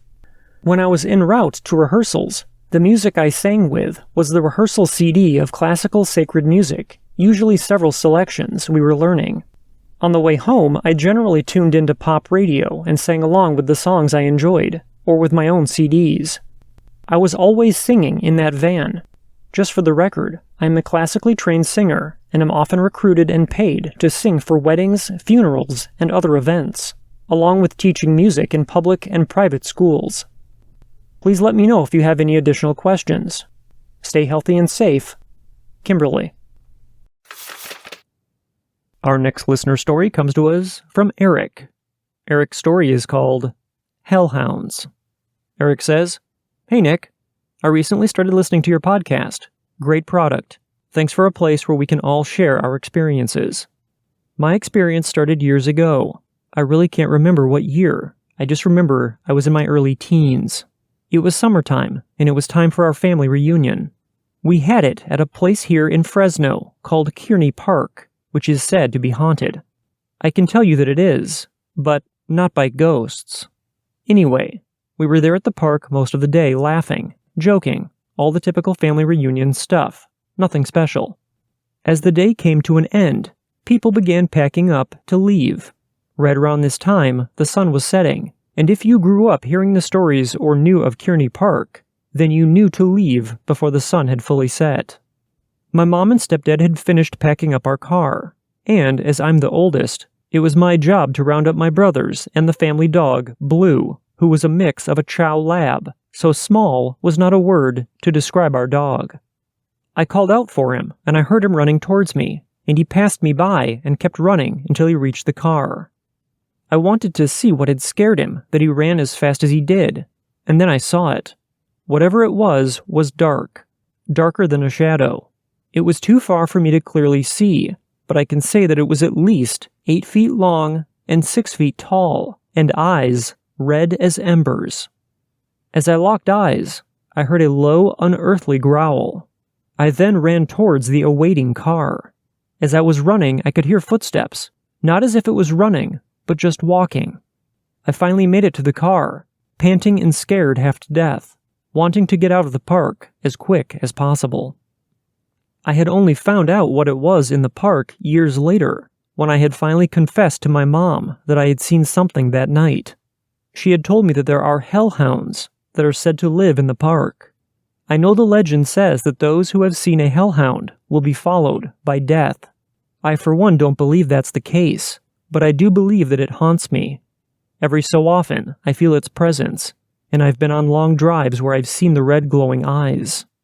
I'll never forget that feeling I had years ago, as it will never leave me. Thank you again for what you do. Our next story of the night comes from Shannon Lee. Shannon Lee says, "Greetings, Nick. I have been a silent stalker of your podcast for almost a year now. I am fascinated by the unexplained phenomena, but at the same time, I am a skeptic. Because if I choose to believe something, I want it to be real, if that makes sense. I have noticed that your listener letters seem to always include the phrase, 'I have many more stories,' which makes me wonder if some people truly are magnets for such things. I myself have only a handful of strange incidents that have happened in my life, no more than I would consider normal for someone of 50 years old. But the fact that you have so many listeners that have a multitude of experiences, it occurs to me that your show has created a safe place for them to share without being ridiculed or ostracized. And that is a cause that I want to contribute to, so I recently became a patron to help you continue this great service. I have had an experience that I would love to get input on from your listeners, as quite honestly, I'm at a loss to explain it. I live in very rural northern Nevada. No, I'm not anywhere near Area 51. That's at the other end of the state. It is so rural, in fact, that we do not have any businesses here, not even a gas station, and the nearest city is just over 2 hours away. Our property is 117 acres at the end of 20 miles of dirt road. Trust me, this information is pertinent. Point is, we are not near any foot or vehicular traffic whatsoever. We live in a very small cabin that faces a huge barn across our driveway, about 60 feet from our front porch. The barn has been converted to a garage with a large roll-up door, tall enough for an RV and a workshop. It also has several windows for ventilation. At about 2 a.m., my hubby and I had just finished watching some TV, and we were ready for bed. I opted to step out onto the front porch to have a cigarette before turning in. I stepped out, lit my cigarette, and turned to sit in a chair, looking out across the driveway at the barn. I almost instantly froze, because I saw a figure walking across the front of the barn, in front of the white roll-up garage door, and then in front of one of the windows. The figure was jet black, but it was not a shadow. It was very solid, very defined, and definitely three-dimensional. I assumed it was a male, because I could see the smooth roundness and the top of its head, as if it were a bald man. I dropped my cigarette and went running back into the house, shouting for my husband. I told him, "There's some man walking around our barn out there," and he grabbed his gun to go and inspect. We do have mountain lions and bears out here, so you never go and inspect unarmed. He was outside for a good 10 minutes, while I frantically turned out all the lights inside, so no one outside could see in. He came back in and said he couldn't find anything, even after checking the full perimeter of the barn. I came out onto the porch and said, "But he was right there. I saw him walk in front of the garage door and window." My husband pointed at the barn window and said, "You saw him in front of that window?" I said yes, and my husband said, "Impossible," and without a word, he walked off the porch and over to the barn. Suddenly I realized that it was something more mysterious than just a random trespasser in the middle of nowhere. My husband, who is 6'2", went and stood under the window. If a person were to walk in front of the window, they would have had to have been at least 9 feet tall. This was 4 years ago, and I haven't seen it since. Although occasionally, my dogs will suddenly lose their minds in the wee hours of the morning, frantically barking at the front door, as if they think someone is out there. If you or any of your listeners can shed some light or theories on this, I truly would like to hear them. Our next listener story comes to us from Luke. Luke's story is called Another Neck of the Woods. Luke says, "Hi Nick. I am 23 years old and from New Zealand.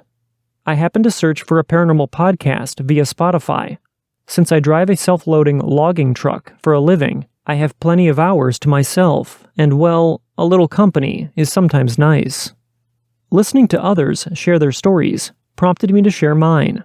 It's a little different, as cliché as that sounds, but a bit of a nice, warm spin to the whole scary stereotype of the paranormal.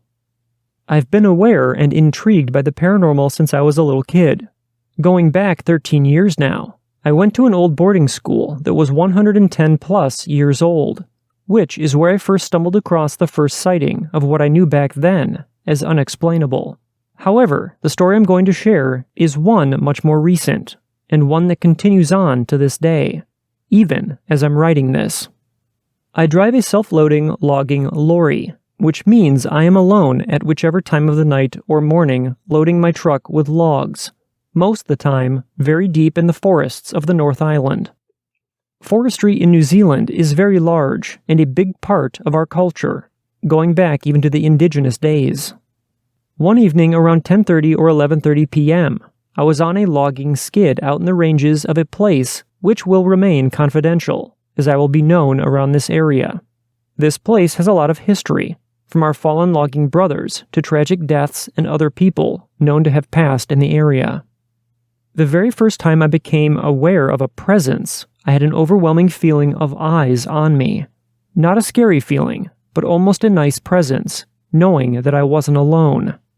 The next evening, I returned to the same spot, and I was greeted with the same feeling, except this time, while on my loader, I felt a slight tap on my boot. Just one, but enough to know that whatever was there wanted me to know. I naturally say good morning or good evening as a sign of respect wherever I go, so I responded to this by saying, "Hello, I felt that. I'm here to do my job and I mean you no harm." Not once feeling afraid, nor scared, just accompanied. The next few mornings, there was no physical activity. However, I did continue to speak to the spirit, even at times having a joke, which is within my personality, and also, I believe this spirit has taken a liking to me. I have a sleeper bunk in my truck, and underneath the bed are pull-out drawers. One is a fridge and the other is a storage compartment. I would often find my fridge wide open once I finished loading, my stereo being turned up to near full blast, and things being moved around my truck while I was outside loading it. Whatever this spirit is, it's most definitely friendly, and I believe it was looking out for me, as I always seem to run into no trouble while in the area. Something that happens all the time elsewhere, as it's part of the job. I've noticed that since these occurrences have happened, things in my home have as well. Me and my partner are aware that this spirit may have taken so much of a liking that it could have latched onto me. It never causes us any harm. It only moves things here and there, almost as if he is exactly like me, a little cheeky prankster. I have never seen him, and I don't know his name, nor do I wish to communicate with him. I just know that he's looking over me, while I'm alone doing what some consider a dangerous job. Maybe one day he'll show himself, or maybe not. I know he's around. In fact, I can feel him right now, as I'm writing this. Thanks for reading. I just wanted to blurt everything out as I thought of it, leaving no detail astray. Being in the forests of New Zealand every night during the weeks, I have a lot of stories to share. I encounter something that I can't logically explain nearly every night, but I'm not afraid. I have my little buddy watching over me. Let me know if you want any more. Thanks, Luke. Our next story of the night comes from Morgan. Morgan's story is called The Djinn. Morgan says, I am writing this on behalf of my husband, with his permission. When he was 14, his family moved from Canada to Syria, his parents' homeland.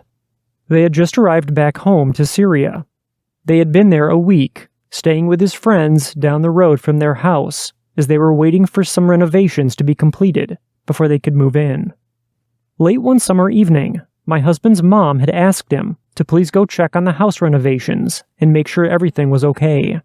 This was not unusual, and they did this every night, but he never went alone. As he walked down the street, he passed an old abandoned house, situated midway between the house being renovated and the house he was staying at. To his surprise, the old abandoned house was all lit up. There was a large gathering happening.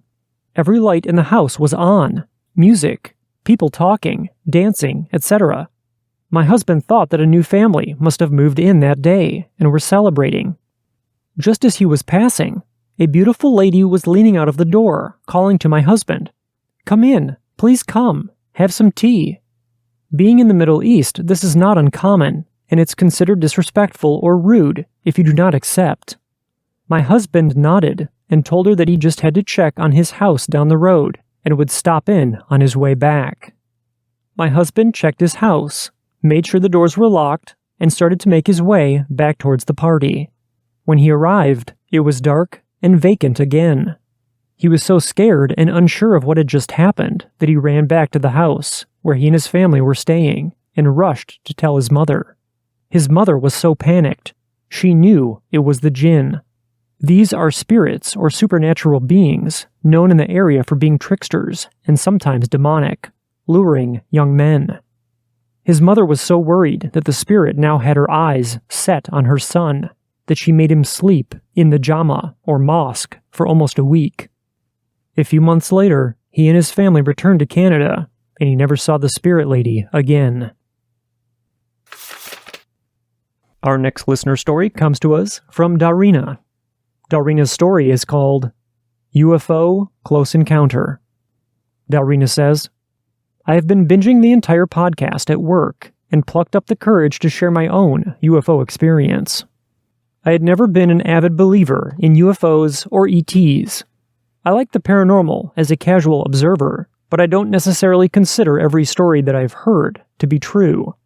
I preferred to live on Occam's razor, and it suited me well. This happened about 8 years ago, and it still haunts me almost every single day. I questioned everything I ever learned after this experience, because truth really is stranger than fiction. It was a typical drive home from work. I worked the late shift, so typically I'd be arriving home at right around 2 a.m. That particular night, I had taken my friend home who lived in a nearby city, so it was a little later than usual. At the same time, I was perfectly sober, albeit a little tired after a long shift. My neighborhood is situated in a very secluded suburban area. The road to get there is a small 2-lane mainway, lined with small businesses and houses. It's on a peninsula, so the entire area is surrounded by water. As I'm making my way around a bend, only about 10 minutes from home, I notice a red light blinking somewhere in the distance that I'd never noticed before. It was undulating in a non-rhythmic way. It looked similar to one you might see on a radio tower, but the closest cell tower was nearly 5 miles farther down the road. It caught my eye through the tree line, and I was fixated on it as I made my way toward the Baptist church.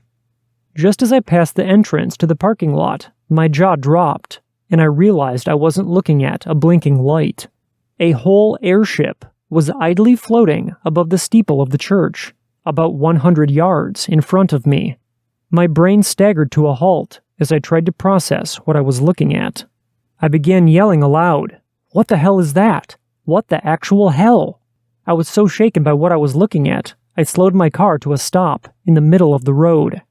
I was now sitting directly in front of the church, staring up at a humongous blimp-like airship. It was long and oblong-shaped, with no visible wings or propellers. It had several large vent-like lights protruding off of the side that flooded the front lawn of the church with a bright, ambient glow. I scanned the area below the blimp for strings or rope, thinking that the church had some weird celebration of Jesus taking place. As I sat there flummoxed, one muddled thought suddenly swam its way to the surface of my brain. I should get a picture. I dove for my BlackBerry, but realized it was futile because it barely had a megapixel camera, and imagined the mockery I'd befall trying to show people a grainy blob on my 4-inch screen. My DSLR camera was in the trunk of my car, so I just had to pull into the church parking lot to get it out. As I was processing all of this, my eyes were still fixated on the airship. It began lazily floating toward me, no sounds of humming or engines to be heard. I swung my car around to go back to the parking lot, but as soon as I began the U-turn, the ship suddenly shot off into the night sky, faster than I've ever seen anything travel. One second it was there, the next, it was gone. I slammed my foot on the gas, thinking maybe I could follow it. I directed my gaze upwards, trying to catch a glimpse of it, but it was gone. I slowed my car and made another U-turn, still flush with adrenaline, to head home. I was shaking. Literally no one was going to believe me. This is exactly the kind of story I told myself I'd never believe. I was all about pictures, evidence, and peer-reviewed testimony, and yet here I was, sitting in my car having missed the opportunity of a lifetime to prove that I saw something truly unexplainable. If it was a hallucination, I've never seen anything since. I've never been revisited by late-night specters or haunted by the ship that got away. I'm still skeptical because I truly can't believe what I saw with my own eyes. And now when people bring up their UFO stories of seeing a pinprick in the sky or some unusual orbs of light cascading across the heavens, I sadly recount my own tale of seeing a corporal ship. They always pretend to be interested, but secretly, I know they're rolling their eyes at me. Our next listener story comes from Emily. Emily's story is called Mulberry Black Thing. Emily says, "Hi Nick. I recently found your podcast, and suddenly, I don't feel like such a weirdo. My family are all fairly sensitive in their own ways, myself included, so I've had several encounters of various types. This is by far one of the oddest I have had, and one I didn't understand until I talked to my grandpa. When I was a kid, I stayed with my grandparents along the Cumberland River most summers, where I'd ride horses, work on their farm, and explore the local area, where there are many small caves and camping areas. When I was 14, I finally got the freedom to ride through the woods to meet my friends at the campsites at the local caves for overnight stays. It was nearing the end of summer, and I was making the familiar ride to one of these sites when this story takes place. It was a bright and hot day, and the trees were casting fairly small shadows, so it was easy to see my surroundings. Nearing halfway there, my horse, Roper, started to get agitated and kept trying to turn around and head home. Around this time, I also noticed that it was starting to get unseasonably cold, but the humidity was much worse, like sitting at the bottom of a cold pool. I had looked down for some reason, I have forgotten why, and when I looked up, there was a huge black bear. It had to be at least 10 feet tall. It stood above me on Roper, and it was strange. I couldn't see its fur. It was like the bear was slick. The details you'd see on a living bear were missing, such as fur and whiskers. While I was still in shock over what I was seeing, Roper took the lapse in my concentration and bolted home. When I finally came back to my senses, I slowed him down, but decided it was best to head home. Later that day, I found out that none of my friends had been able to get to the campsite either, due to car trouble, cattle that got out, or other out-of-the-ordinary things. At dinner, I told my grandparents about what had happened and what I had seen. That's when my grandpa told me about a local legend, the Mulberry Black Thing. It was always a large black animal that roamed the area and usually helped people in need or tried to scare off people with malicious intent. I didn't think too much of it until later that week when I found out that the campsite we were headed to had been attacked by a large animal, and at the scene, there was evidence of illegal drugs and some violence unrelated to the animal attack. This sparked my curiosity, so I started talking to my grandparents' neighbors about any strange animals they had seen. Many of them mentioned the legend of the Mulberry Black Thing, and one woman in her 90s had told me that her family had seen it when she was young, and that they thought it to be a spirit of a Native American that protected the innocent people that lived in the area. I don't know how much of it is true, or how much of it I believe, but I know I saw something, and that it likely saved me from a very unpleasant encounter. Have you heard of this, or people that have seen it? Any information would help quell my curiosity that has once again surfaced at remembering and telling the story. Emily. Our next listener story comes to us from Aaron. Aaron's story is called A Suited Stranger. Aaron says, "Hello. I recently discovered your show, and I am hooked, so I decided to share the only experience that I've had. The year was 2010. It was the summer, and I lived in West Virginia with my father and stepmother. We lived on the outskirts of a small town. A small town here is approximately 3,000 people total. The unincorporated place that my family lived had under 100 people, and I had a friend who lived there very close from me, at a crossroads where one side of the road was agricultural fields. I had walked to my friend's house one summer afternoon.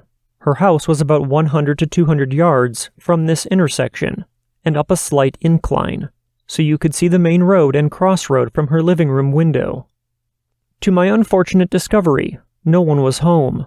I hadn't bothered to text or call because it was such a short distance, so I took a seat on her back porch and looked out to the fields. There are 3 houses on her side of the road between her home and the crossroad, only one of which was inhabited. On the other side of her home was a small trail house, where the operating hours were 1 hour a day, so it was empty as well. So, I am looking at the crossroad, enjoying the quiet, the breeze, the summer, when I notice a figure.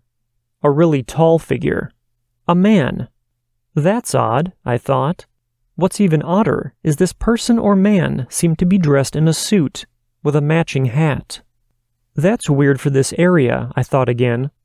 This person had a black briefcase, and was dressed in a black and white suit, but not in the traditional sense. This suit had a diagonal stripe that went from his left ankle to his right shoulder, that split the suit into 2 colors. The bottom portion was black, and the top portion was white. His hat, which must have been the size of a sun hat based on the distance, did the opposite, splicing into 2 colors from right to left diagonally, the bottom portion of the hat being white and the top being black. Pure ice-cold fear ran up and down my back, and I started pouring sweat. I didn't know what I was seeing, where he came from, or how long he'd been there. He's giant, I thought to myself. Even my inner voice was shaky. Without looking away from the person at the crossroads, I whispered to myself so faintly that I could barely hear it, "Come to me." I have no idea what compelled me to say that particular phrase, but I did. And, as if I had screamed it, the person crossed the road. I stood bolt upright. I wanted to run, but my feet were cemented in that spot, on that wooden deck. There was no way that that person had heard me. I'm far away, so far that I can't see their face. How did they hear me? I begin to panic. My heart is pounding in my chest. I can't take my eyes off this person. But they're walking toward me. They're coming for me. I am in danger. I need to get out of here. I forced myself to look at my feet to see if I can move. But when I looked back up, they were gone. I had only looked away for a split second, and there was no way this person could have been hiding. I don't know what I saw. I can only really say that I saw it. Looking back now, I think I saw what I would call the time police, people who control the timeline. Telling this story makes my spine chill. Thanks for listening. Our next listener story of the night comes from Nick. Nick's story is called The Helpful Little Girl and Cavalry. Nick says, "Hello, I'm an avid listener of your podcast and have enjoyed every story you've shared.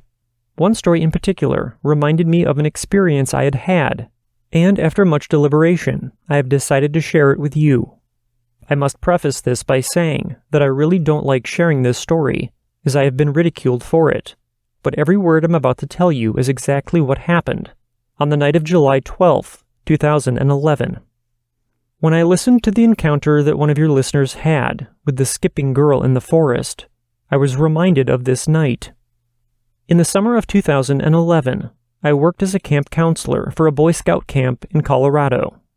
When working at this camp, there was a far-off section of the forest that many staff avoided. They all would tell me stories of the little girl that haunts the forest, and many staff would show legitimate fear as they told me about her. Keep in mind that these were fully grown, 21-plus-year-old men, telling about this little girl that terrified them. She was described as a young girl, around the age of 7 or 8 years old, and she always beckoned people to play with her. In fact, the head staff of the camp would tell me about how she commonly would tug on their clothes and in a childish voice say, "Come play with me." The story goes that this little girl lived with her family near the woods in the late 1800s, while the land was still claimed by the local Native American tribes. One day, the tribes killed her family and found her hiding under some wooden boards. The young girl is said to have been scalped by the indigenous people and killed. A small division of the U.S. cavalry found the remains of the girl and her family. Subsequently, the division was also killed later by the same tribe. It is said that besides the sound of the little girl, some people also hear the clopping of horse hooves and men shouting in the distance from time to time. After hearing these stories, I was very skeptical, and I just thought that the older guys were trying to scare the new guy, me. As the summer went on, I had nothing out of the ordinary happen until the night of July 12th, 2011. The only reason why I remember this day is because of this event. At around 11 o'clock at night, the tornado sirens started to sound as a tornado was spotted about 5 miles away from the camp. It rained and hailed so much that we had mounds of hail that looked like snow. Actually, it had rained and hailed so much that a 100-foot diameter lake formed overnight. Everybody hunkered down to wait out the storm, and after the tornado was far enough away, we were sent out to check and see if everyone was okay. Of course, being the new guy, they sent me to the haunted area of the woods. I had 2 other staff with me, and we laughingly joked about finding the little girl or the cavalry. As we met with 2 older adults in an open meadow, we started to talk about the damage they had incurred. It was still raining, and was very cold as we stood there talking with them. All of a sudden, the rain stopped. Now here's the weird part. The rain was still falling all around us, except right on top of us 5. It also became super warm. It was almost like we were encased in a bubble of some sort. This was extremely strange, as this was a completely open meadow, and there were no trees or rocks or anything near us or over us to deflect the downpouring rain and cold air. We were completely in the open, and the nearest trees were about 60 to 70 feet in every direction. While we were talking with them, we all started to comment on how much warmer it just got, but the rain was still falling all around us. I stretched my arm outside of this bubble, and it was instantly much colder and wetter than it was in the bubble. I brought my hand back in, and again it was instantly warmer and drier. I looked at the other 4 guys, and we all looked at each other with looks of, "Are you seeing and feeling this?" and "How is this possible?" We then left the meadow and worked our way to their camp, where a boy had been injured by falling debris and was showing signs of hypothermia. As I was moving the debris away from the boy, I felt a tug and a push, as if it were a man telling me to step aside. As I turned my head to see who this man was, I saw no one. I shook my head, thinking that the ghost stories were starting to get to me. I reached my hands under this boy and lifted him up because he couldn't walk, and to my amazement, I lifted him as if he were a small bag of flour. This boy wasn't small either. He must have been about 130 to 140 pounds, and yet he felt weightless in my arms. At that moment, I didn't think much about it, as I was more focused on getting the boy to the EMTs. But now looking back on it, I wonder if that push and tug I felt was the little girl or a member of the cavalry trying to help me get the boy to safety. There may have been another helping me to carry the boy without my knowledge. After that night was over, I spoke to the other staff who were with me, and they also reported strange occurrences that night as well, when they were helping the campers. None of us returned to that area after that night was over. I know that this isn't your typical ghost story, but I am truly perplexed by this mystery. Even today, I work as a scientist, and my job is to find explanations for strange things we find in our experiments, but yet, I have no explanation for this strange event. I get ridiculed because people call this a lame story, but when I ask them for their explanation, no one can give me an answer. Thank you for listening to my story and allowing me to share it without ridicule. Sincerely, Nick. Our next story of the night comes from Leslie. Leslie's story is called Angels. Leslie says, "Hi. I have had many unexplained paranormal experiences through my life, but this one is something very precious to me. I have only really started sharing it and seeking answers for it in recent years. It is quite lengthy, but if you do ever find the time to share it, you are more than welcome to. Side note, I am baptized. I did attend a Catholic primary school, but I do not classify myself as religious as such. I believe there are things happening we have no answers for, but I just don't know what. Therefore, I struggle to commit to a specific religion. I believe this happened around Christmas of 1990 or so, 30 years ago. The exact date I am only now trying to confirm through hospital records if they can find them. I was 5 years old. My 2 older brothers were around 8 and 13. My younger sister would have been just over 2 months old. My mom was 32. I remember being at a Christmas party here in Auckland, New Zealand. I don't remember much about the party, except that I was sitting on a chair, extremely tired, and wishing that we would go home soon. I was so happy the moment that Mom told us we were going home. The time would have been a little after midnight, if I remember correctly. Mom had an average little car, a yellow Austin Allegro. There was quite a few of us that had to fit in that car that night. So, in the car was my mother who was driving, and my 2-month-old sister was in her car seat, in the front passenger seat. We also had Mom's good friend, Letty, who was around her age, my 2 older brothers, Kavanaugh 8, and Alan 13, and myself. It's a standard 5-seater car. There was 5 of us, plus a baby in the car seat. Now, after all this information, everything else I have is just flashes in my memory, and moments that I can vividly remember to this day. I was asleep in the car, crouched on the floor as the car was full, and I didn't have a seat. Next thing I can remember is waking up to a lot of noise, and I could feel glass inside my shoes. From what we know, as we were driving under the Grafton Bridge in Auckland, a bridge that is overhead of the motorway we took heading home, somehow, a brick was either thrown or fell from the bridge and hit our car. The brick that hit our car went right through the front windscreen and hit my mother in the face. To this day I am so grateful that it didn't hit my sister, as I don't think that a 2-month-old could have recovered from something like that. The first thing that happens that makes me think that there's something paranormal going on here is the fact that my mother had just been hit in the face by a brick whilst driving 100 kilometers per hour. Yet somehow she managed to slow the car down and put it in park on the side of the motorway, instead of just losing control, as you would, I can only assume, and possibly have the car going 100 kilometers into another car, or the side walls or barrier. When the car was stopped and my brother managed to look around, he has noted that my mother looked unconscious in her driver's seat, and there was blood all over her face. I remember my mom's friend, my brothers, and I all got out of the car and were standing there on the side of the motorway. I believe my mom's friend was trying her hardest to flag down a car to help us. Kavanaugh, who was 8, was crying, and Alan, who was 13, was trying to get him to settle down. I don't remember being upset at that stage or scared. I just kind of felt nothing. But I do remember seeing quite a few cars out, driving past, and I remembered wondering to myself, why was no one stopping to help us? The next thing that I recall when I was thinking about this event is seeing a white car, a Mini to be exact, and it pulled over and stopped. Here's where things are just flashes or images stored in my mind. I guess you could say it's kind of like when you dream.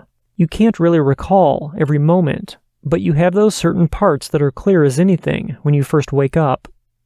After the memory of seeing this car, I do not have any recollection of getting in the car, or being told anything. There's just nothing I can recall. So, in the car, I don't remember driving. It didn't even feel like we were moving. All I can remember is being surrounded by bright white light. It felt as if there was nothing to the left or right of me, but I also didn't look. I wasn't looking for my brothers or sister or mother. I was just seated and staring straight ahead. Ahead of me I see 3 females, If I were to guess, it looked like a mother, an older daughter, and a younger daughter. They were all dressed in white, and they had long, beautiful brown hair. When I try to think of my time in the car, all I can see is their faces, looking into the back at me, smiling. It sounds creepier than it actually was. I don't remember them talking, but I just felt so safe. It was an indescribable feeling. I do remember hearing the words, "Everything is going to be all right." But as I said, I can't remember seeing them talk. I can't recall how long the ride was or anything, but it felt like they were watching me the whole time. Now, throughout the last 30 years, I have thought about this a lot, and this detail I just can't get my head around. They had a Mini, a 5-seater car at best, but somehow we all got to the hospital via that Mini. The 3 of them, my mother who was unconscious, a car seat with a baby, me, my 2 brothers, and Letty, my mom's friend. 9 people in a Mini. I just can't even think of an explanation. The next thing I remember is being at the hospital, not being dropped off or getting out of the car, just being inside the hospital. I remember Mom was in her hospital bed, and she had to wear a mask over her face. As I've reached a point where I just wanted answers on my experience, I asked my mother if she could just tell me anything and everything she has when it comes to this. She recalls when she came to in her hospital bed and saw a nurse. She asked where her kids were, and then asked who helped us get there. She told me that the nurse said they did see a mother and 2 daughters with us, and they were dressed in angel costumes, with the wings and all, and no one thought anything of it, as it was Christmas time. They did ask for a name and a contact number, but the nurse said they really wouldn't speak to them at all, and left promptly. After Mom was allowed to go home, we did try to find the women in the Mini that helped us out that night, even asking to broadcast something on the radio, but no one ever came forward. I've seen Letty, Mom's friend, once or twice since the accident. Sadly, people believe that she lost her mind a little after this incident. I believe that her experience resembles mine, and she was telling everyone what she had seen. As a grown woman, if she experienced what I did, I think it would be quite life-changing or traumatizing. She believes they were angels that had saved us, but no one actually took her seriously. I think it really took a toll on her, and she did end up with mental health issues, from what I was told. She has now passed a few years ago. The one time I definitely remember seeing Letty would have been maybe 15 to 20 years after the accident. Me and my mother were walking through a mall, and we bumped into her. Mom said hi. I didn't even recognize her at first. I hadn't even said anything to her yet, but she turned to me with this look on her face that I've not seen in my life. A look of total despair and need, and all she said to me was, "You remember that night, don't you? You remember the angels? You remember, right?" That's all she said to me. My heart broke for her. Although I was a little uncomfortable, I tried my best to assure her, yes, I remember them. Mom eventually told me that when I was a lot older that she believes that black magic caused this incident. My grandmother practiced black magic and taught my mother a verse that she could say if she ever felt like she was in serious danger and needed protection, but she also warned her that there would be consequences if she did use it. Mom told me about one night at home when we were all quite young. I think that night she thought there was someone in the house. I do remember a night where I woke up to the sound of men speaking and dogs. She had called the police, and they had dogs going through the house. She hadn't told me much about that night, but she did tell me that she had used the verse that her mother had given her. I believe the accident was her consequence. That brick falling and hitting her in the mouth was her punishment for using the spell, as she lost all her teeth in that accident. And I personally believe we were caught up in a battle between good and evil. She took her punishment for using the verse, but we were blessed to have angels intervene and make sure that the accident wasn't as bad as it could have been. So whatever happened that night, whether there is an explanation somewhere or not, I guess we will actually never know, but I am so grateful for having this experience in my lifetime. I have recently tried to connect with our angels, and that too has been a very eye-opening experience. So, I will keep believing that these angels are watching over me and my family, and are always there, if and when we need it most. Our next story comes to us from Grant. Grant's story is called Hearing Bigfoot. Grant says, I don't have many so-called paranormal encounters, but this is one that I will never forget. I will tell you this before telling my story, that I live in a neighborhood in Georgia, not near any cities, but also not in the middle of nowhere. I'm 17 now, and about 4 years ago, I was very into Bigfoot. From shows to YouTube videos, I loved to learn about people's encounters with Bigfoot. I would often walk around in the woods behind my house and do howls and knocks trying to get a Bigfoot interaction. I was mostly joking when doing this, as I was with some of my brothers most of the time. However, one fall night we were having a bonfire behind my house in the fire pit, and 3 of my brothers and my sister were sitting around it. I started to jokingly howl, and some of my brothers joined in. Soon after, my older brother Zach said, let's go into the woods and do some howls and knocks and look for Bigfoot. My older brother Zach did not believe in Bigfoot, and doesn't to this day, so this was more or less a joke to him. I agreed, and we walked into the woods about 100 yards. We began to do a couple of howls, and we waited to hear a response. About a minute or so later, we decided to walk a bit deeper. Then, out of nowhere, on the hill above us, we heard a loud and deep howl. It felt as if the howl went through my body and shocked the inside of me. My eyes instantly began to tear up, and I tried to sprint back to the house. My brother quickly grabbed me and told me to shut up. I told him that I wanted to go back to the house.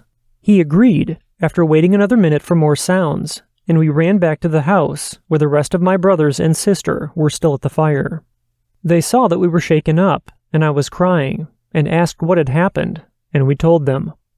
My brother would never say that what we heard was a Bigfoot, but he would say that he doesn't know what he heard that night. Our family grew up in the woods, and we were pretty well versed in the animals in our area. However, we couldn't find an explanation for that howl. Thank you for listening to my story, and I love the podcast. Grant. Our next story of the night comes from Abigail. Abigail's story is called Cabin in the Woods. Abigail says, Hi, Nick. I have a story for you from the point of view of my grandpa. He's a Baptist preacher from the South, and he takes his convictions pretty seriously. We took a vacation to Mount Rushmore when I was about 6 or 7, and this is what I remember. We showed up to the site where our cabin was located around 2 o'clock in the afternoon. It was so beautiful there, and my siblings and I couldn't wait to explore. We walk into the main cabin to check in and get our keys. My dad told us to go play. There were toys and such scattered around this huge main building, but I wanted to stay with him. When my dad goes up to the counter for the keys, the manager informs him that a guest in the cabin he had reserved hasn't yet left, but he has an extra one for half price for the inconvenience. My dad said that was fine, and to show him the way. Another worker shows us out and hops into a golf cart, seemingly really uncomfortable. After about a 20-minute drive, we arrive at the cabin. It's big and looks very nice. The worker approached my dad with the keys and asked him, Now, I'm supposed to help you with your luggage, but there's some bad juju in that place, and I refuse to go inside anymore. Would you mind if I skipped that part? My dad just laughed it off and gave him a friendly slap on the back. We didn't think anything more about it until a few days later. There were 8 of us there. My parents, my older sister, me, my younger sister, my younger brother, and my grandparents. Everyone went to the store to get more supplies while my mom, my grandpa, my baby brother, and I stayed behind. I was in the living room playing with my brother, who was a few months old at the time, while my mom cleaned and my grandpa napped. All of a sudden, we hear my grandpa yelling, "Hey, you, get out of here! Leave that alone! Stop it!" I look up, and I see my mother running to his closed bedroom door. She was yanking on the door trying to get it open. After my grandpa screamed, the door came free, and she ran inside to see what had happened. He told her that he woke up out of a dead sleep to see a woman in a nurse's outfit going through the top drawer of his dresser. He always kept his wallet and other personal items in the top drawer. He started to yell at her to leave his things alone. She looked up at him, and she had no eyes. Her eyes were black pits. He screamed, and she calmly bent down and crawled under the bed. My mom checked the whole room, and there was no one there, but the drawer was open and looked to have been rifled through. My grandpa is very spiritual and a very serious man. As I said, he's a Baptist preacher in southern Texas. Need I say anything else?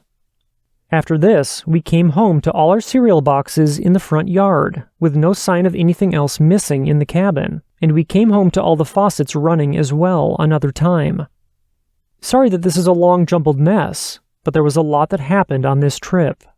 I have a plethora of stories that I would love to share, if you're interested. Thanks for taking the time to read my story, and God bless. Our next listener story comes to us from Hudson. Hudson's story is called, It Called My Name. Hudson says, When I joined the Army, I went through basic training like everyone else. We had CQ, which means charge of quarters, which is basically a nanny shift to make sure nobody does anything stupid in the wee hours of the late night and early morning. Our building was over a sort of makeshift car park, so everything was up a level, and we were in a nice secluded spot that didn't have a lot of traffic during the day, and zero traffic at night. I had CQ on about week 2, and it was just an hour since we were in basic training. It was cold, and we had to sit outside and do nothing for an hour, probably about 11 to 12 at night. My bunkmate is dozing off next to me, and I'm trying to write a letter home or something just to stay awake. This odd howling, trilling sound starts somewhere off behind the tree line that our building butts up against. I grew up in the country, and it sounded a lot like coyotes, but something was weird about it. The noise just sounded off, and I almost thought there were people over there until it started getting closer and louder, and it became clear that it was more than a few animals, and more like a whole unseen herd. My bunkmate woke up long enough to shrug and go back to sleep. Eventually my shift ends, and our replacements arrive and send us upstairs to bed. Somehow my memory gets fuzzy here, like something is missing. I should have seen my bunkmate, or the fire guard, but somehow everyone is in bed and I'm alone. I'm walking to my bunk, which is a little less than halfway down the row, and in the dark at the back of the bay, I see a white, blue streak pass from behind one of the support pillars in the middle of the large room. I'm immediately weirded out, but not about to miss sleep, so I muster my courage and get into bed, turning my back to the back of the bay and facing the fire guard desk. I'm about to start getting comfy when I hear a powerful hissing voice carrying across 8 rows of bunks and out of the dark. It calls me by my first name, with this long drawn-out whisper that couldn't have come from a person. I know it's routine for guys and drill sergeants to mess with each other, but this was early in the cycle, and no one knew first names yet. We still only knew last names, and there was no way for our drills to sneak into our bays. I have this ridiculous chill that climbs up my spine, and in my mind I can picture some horrifying thing watching me from over the rows of darkened bunks. I'm a fairly spiritual person, and I believe in guiding spirits that I have had encounters with. I summon the image of a particular spirit that has been with me for years, and then in my head, I spoke to the creepy voice. I said, "Whatever you are, wherever you come from, you've got nothing on the one that protects me. So go ahead and take your best shot, but know that whatever gets thrown at me will come back 10 times on you." Then I closed my eyes, and a sense of peace fell over me. I slept like a baby. Throughout the cycle, others in my bay reported equally disturbing sightings with little prompting, all the way to seeing a strange face with no features. But I never had any more problems.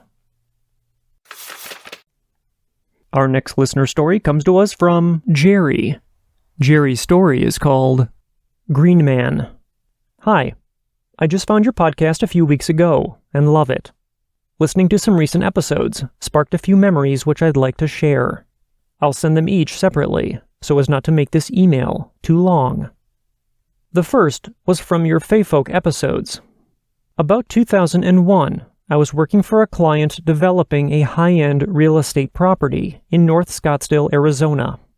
The property was out in the desert a bit, and when the archaeological survey was conducted, they found it had once been used as a seasonal camp for the Hohokam. Also near the property was a prehistoric astral observatory, something akin to Stonehenge, where ancient people could mark the seasons by keeping track of sunrise and star clusters. In speaking with the superintendent one day, he mentioned that some of his crew thought that the place was haunted. He said they had found an old doll, a modern one, not Hohokam, and it kept reappearing at different places on the job site. He said that he thought the guys were playing tricks on each other, but some of them didn't find it funny. He also said that late at night, you could hear people walking around when no one was there. So fast forward a bit, my client wanted to document the beauty of the desert before earth moving for roads and infrastructure disturbed it. He asked me to arrange for a photo, so I called Arizona Highways. Arizona Highways is an internationally known magazine, famous for the quality of its landscape photography. They referred me to a freelancer, and I hired him to do the job. He shot the images at sunrise and sunset on large format 4x4 film transparencies. I received the images and began reviewing them with my art director on a light box.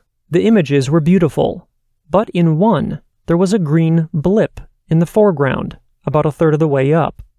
I thought it was just a bit of construction debris the photographer had neglected to clean up before taking the shot, or a flaw in the film, but I wanted to be sure. So I grabbed a loupe, a type of small magnifying glass to view film, and I looked at the spot. To my astonishment, as soon as I put my eye to the glass, I saw a small face staring back at me. But it wasn't just a face. It was a little figure with a leafy head, 2 black eyes, a bump of a nose, and a small, slightly open mouth. Not only that, but he appeared to have 2 leafy arms and 2 leafy legs, but his body was somewhat transparent, as if he was fading out. The creature looked to be running from left to right across the photograph. He looked as if he had been caught in mid-stride, while glancing at the photographer. I had my creative director look at it, and she agreed that it looked like a little green man. Curious, I called the photographer and asked if he remembered anything being in the frame of this photograph. He said nothing was, and that he had cleaned the foreground before setting up. He asked the reason for my question, but I made an excuse and didn't tell him. Next, I thought I'd look online to see if I could find anything similar, hoping for an explanation. So I typed in Green Man. To my surprise, I found a nearly exact match, but it wasn't what I had expected. What I found were leafy images of green men, who were forest folk from European folk tales. I cannot tell you that we captured a fairy on film. Maybe it is just matrixing, or a weird defect in the image, but I have a copy of the image I will send to your Gmail account. The one I'm sending you is the classic blurry photo. Although the original image was crisp and clear with fine detail, we have lost the film after nearly 20 years. The image I can send is from a scan made of a print created back in 2001. It has then been enlarged several times to make the green man as easily visible as possible. I've never told this story before because I'm afraid people will think I'm a loon. I don't know what it is, but it's curious, to say the least. Our next listener story of the night comes to us from Rob. Rob's story is called My Psychic Girlfriend. Rob says, "Hi Nick, here's a somewhat different kind of story for you. This story is different in that it unfolds over 30 years. It begins when I was a young single man in my mid-20s, driving a red sports car and having a great time. One day, while at the laundromat, I met a gorgeous, friendly blonde woman named Stevie. We struck up a conversation, and right away I knew we'd be dating.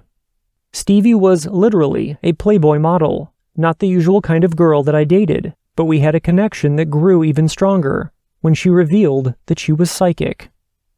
Stevie was a psychometrist, which meant she could tell your past and future merely by holding a piece of jewelry in her hand. One night she noticed I was wearing a small gold medallion on a chain, and she grasped it, And that's when the fun started. "Wow," she said, "there's a lot going on around you." The first thing she said was that there were 3 spirits following me everywhere. A distinguished older European gentleman, a woman in her 30s, and a small little boy. None of them knew each other, but apparently they all knew me, and even guided me through business and social situations, especially the man, who she described as in his 60s, well-dressed, with salt and pepper hair. She said that he used a walking stick and was from the turn of the century. That would show up later in the story. Her second observation was making a zigzag motion with her finger in the air. "Does that mean anything to you?" she asked. Immediately, I knew what it meant. The medallion I was wearing was given to me by my mother. It was given to her by her grandfather. I recognized the zigzag pattern as representing the medallion going from male to male over the generations. Stevie mentioned the medallion was indeed from the older European man, who she added was also a very lively, high-spirited person. When I asked my own mother about how she got the medallion, she said it was indeed given to her, but by her mother, who received it from her father to give to my mother. That's all she knew about her grandfather, but she told me to ask my grandmother about him. I never gave my grandmother any hints when I asked her about her father. She literally described him as an older man with salt and pepper hair and a great sense of humor, always beautifully dressed, and carrying a walking stick with him wherever he went. It was, word for word, Stevie's description. But Stevie wasn't finished. She asked me if the colors pink and green held any significance to me. I told her they meant nothing to me, to which she replied, "Well, they're going to play a huge part in your life." When I told her I didn't know if I could have kids, because at the time there was cause for my concern, she replied, "Oh no, you're very fertile. You'll have wonderful children, at least 3. And I'll tell you something else," she smiled. "You're going to be a lot wealthier than you think." Stevie told me other things that turned out to be true. In fact, everything she told me was 100% right.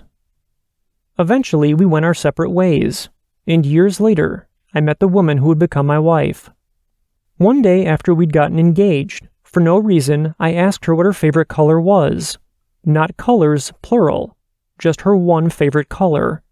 "Pink and green," she answered, and indeed, that combination was her signature decor wherever she went.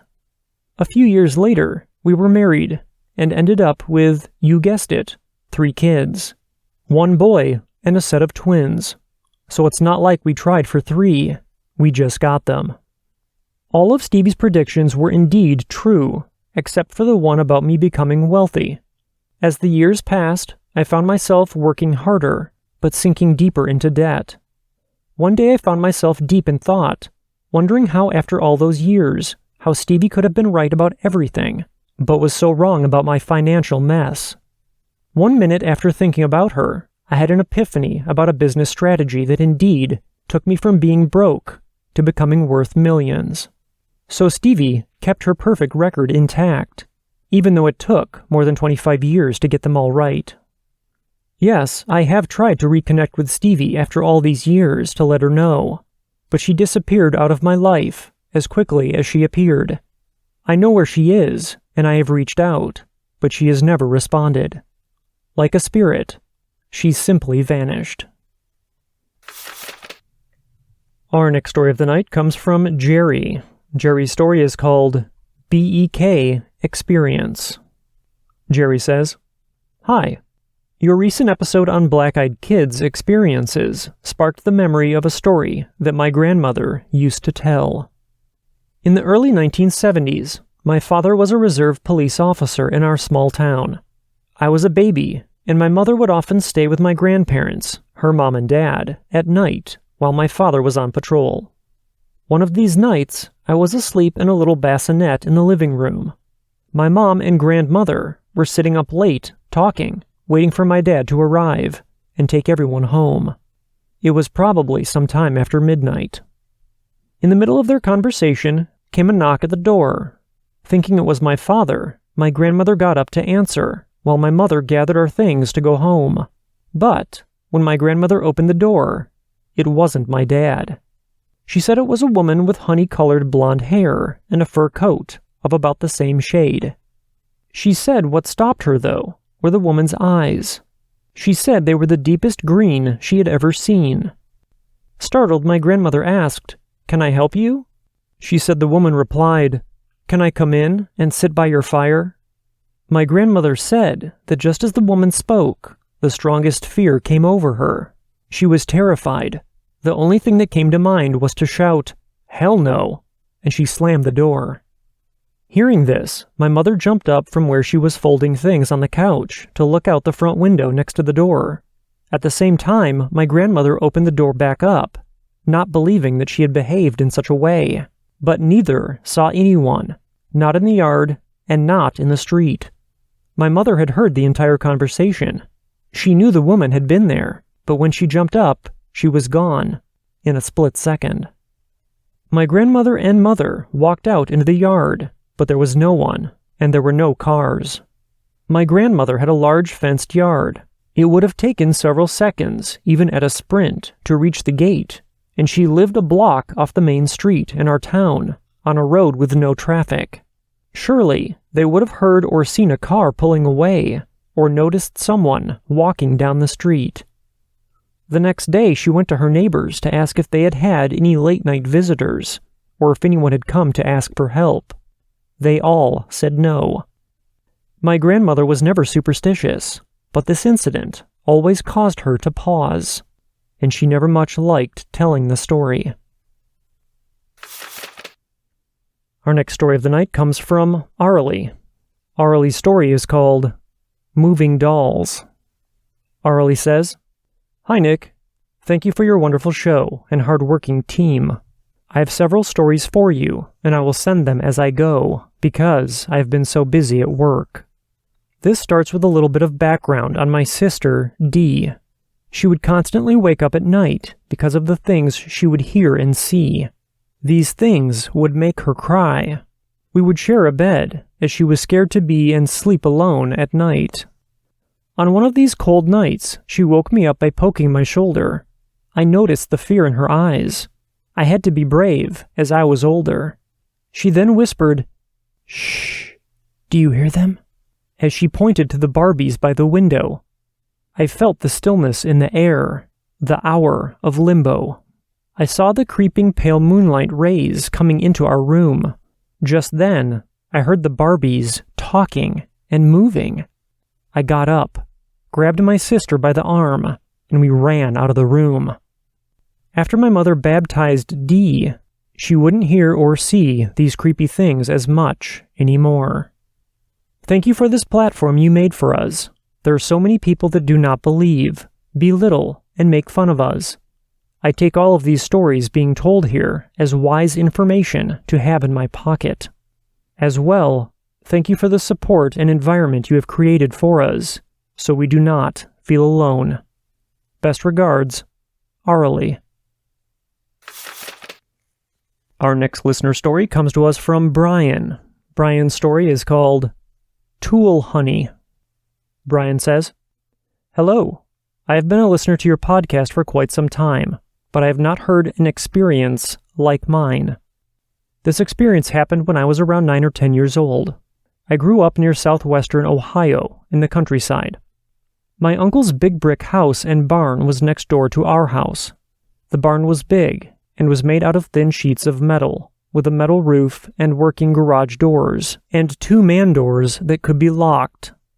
My grandpa used this barn the most, as he used to do odd jobs around the city in people's homes, so this barn had a bunch of old tools, furniture, plumbing, and electrical equipment in it. Our house was shared between my parents, my older brother, myself, and my younger sister. Our house was built on my grandpa's old cow pasture, as my grandparents lived 2 houses down in the opposite direction of my uncle. You can imagine that our front and backyards were large and open from trees, so someone walking around in our yard could easily be spotted, and our driveway was about 1/4 of a mile from the road. My dad had a toolbox in the garage that he used to store most of his tools in. This toolbox was large, and one of those toolboxes that had wheels on the bottom with about 15 different drawers to store tools in. It stood about 4.5 feet off the ground. One day, my dad came out to grab something from the toolbox and noticed after he opened one of the drawers that his tools were covered in what looked like barbecue sauce at first. He immediately thought that it was my younger sister because she had a history of being mischievous. My younger sister and her friend that was over at the house pleaded their innocence. My dad also asked me and my brother about it, but we didn't do it either. My dad noticed that not only was there this substance in the drawer he opened, but it covered all of his tools in all of the drawers of the toolbox. Frustrated, my dad cleaned all the tools and put them back. A few days later, my dad came out to grab a tool from the toolbox and noticed that all his tools were covered in this gooey substance again. Now he was pissed because he thinks my sister lied and then poured this gooey sauce all over his tools again. So, he finds my sister and tells her she needs to stop doing this because she is ruining his tools. My sister is telling my dad that she didn't do it. My dad asks me and my brother, and we both said we didn't do it, and we have no idea what it is. So my dad goes back out to the garage and cleans all his tools and wipes down the drawers. A few days later, my dad finds that all his tools are covered again. At this point, I think my dad starts to believe that it's not any of the kids playing some joke on him, because he cleans his toolbox again without asking any of us, but he scrapes this gooey substance out into an old butter tub.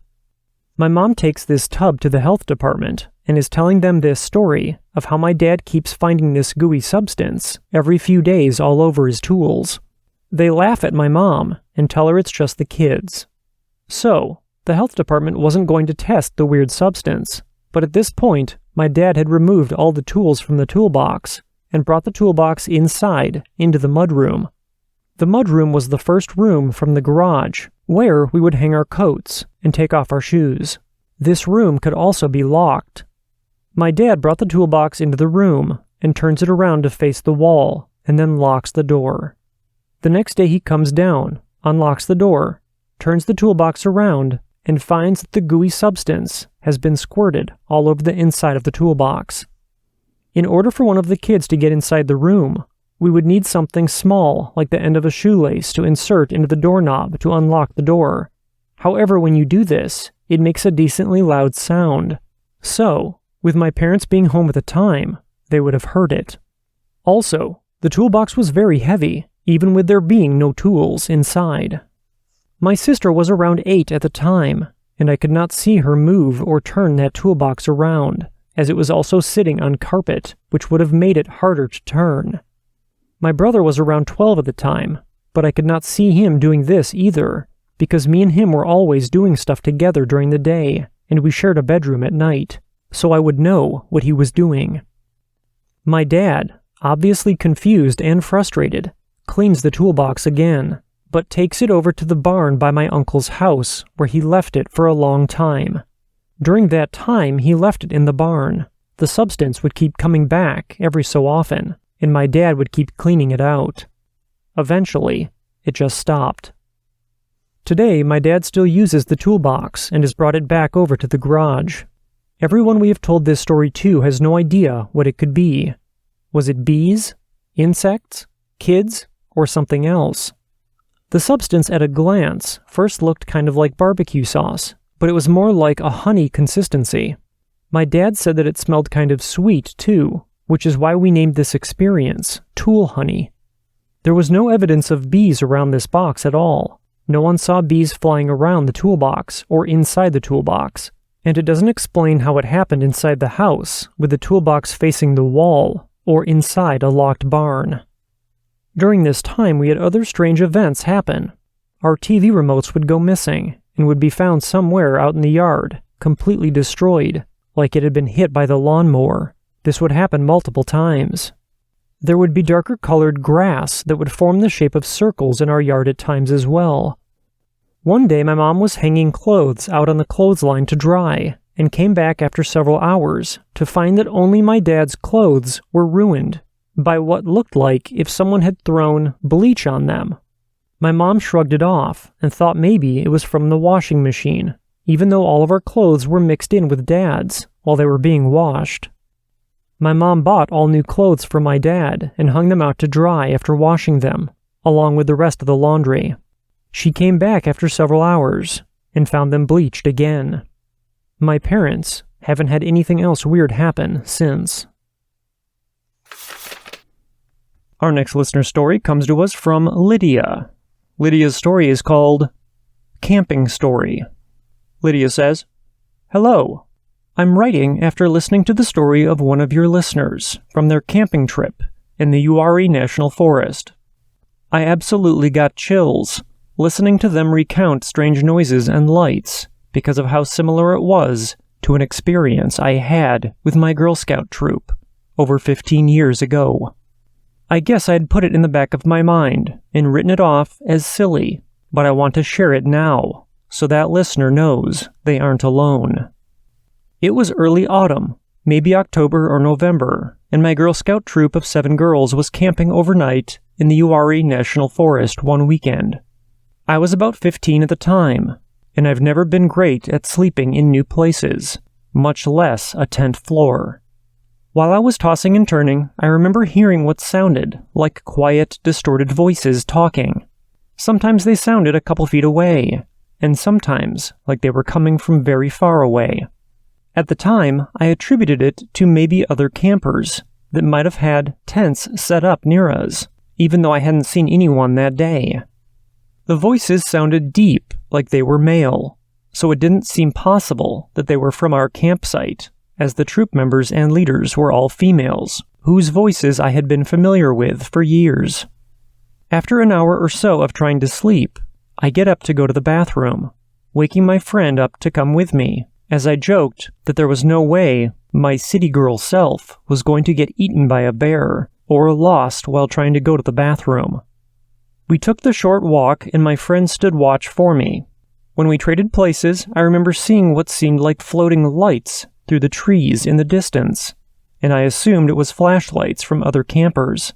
Again, despite not seeing anyone else nearby before sunset. On our way back, I started to get the feeling you get when you're being watched.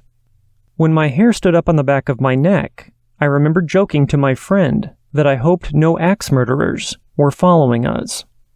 I will always remember her looking back at me with huge wide eyes and asking if I was hearing the voices too. I realized then that the same murmuring sound I heard in the tent was present with us now as well, despite being some distance from where I heard it originally. It seemed to kind of just rise up around us. We, being teenage girls who loved horror movies, and who were determined not to be the ones who die first, booked it at top speed back to the tent. As we were trying to get our heart rates back down and zip up the tent, there was this tremendous roar that woke the rest of the girls up. We didn't get much sleep after that.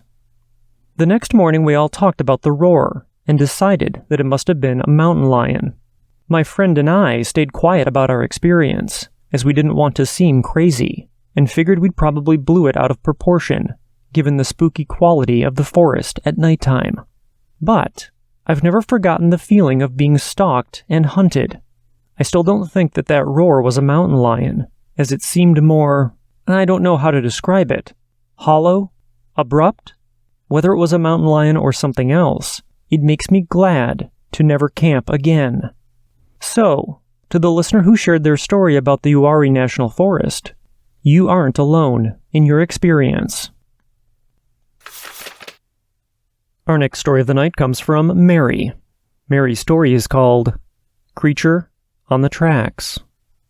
Mary says, "Hi Nick. I hope this finds you well. I wanted to share a story with you. Almost 10 years ago, a friend and myself decided to take a walk on the railroad tracks close to my home. It was close to midnight, and before we got on the tracks, I had a feeling that we shouldn't. I didn't want to say anything, but as we started walking, a voice in my head kept saying, 'Turn around.' We had been walking for about 10 minutes when we realized something or someone was following us. Whatever it was too far back for us to see its face. But when we started walking back towards the unknown person, the closer we got, the more horrifying it was. I'm not sure if it was a man or some kind of creature, almost a combination of both. I thought maybe I was seeing things, but I could tell that my friend was startled as well. I asked him if he saw it, and to my horror, he started describing the man-like creature that was now a few feet away from us. There was no other way for us to get back to the main road from the tracks without walking back the way we had came. The tracks were surrounded by trees.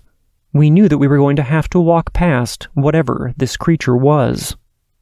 As we walked closer to the creature, it got very cold. The feeling of unease surrounded us, and I really thought we were going to die. You could almost feel the evil from this creature. I'm not sure why I did what I did next, but I picked up a few rocks from the tracks and threw them at the creature. To our surprise, they went straight through it. The creature then began to disappear and slowly fade away. The next day, I saw a church sign that read, "God will provide a stone for every trouble." Then about 2 weeks later, there were some police officers on the railroad tracks with their guns pointed down at something on the ground. When they were asked about this event later, they simply said that they couldn't discuss it. I'm not one to give power to evil or make up stories. My friend and I both saw the creature that night, and the feelings it gave me were horrific.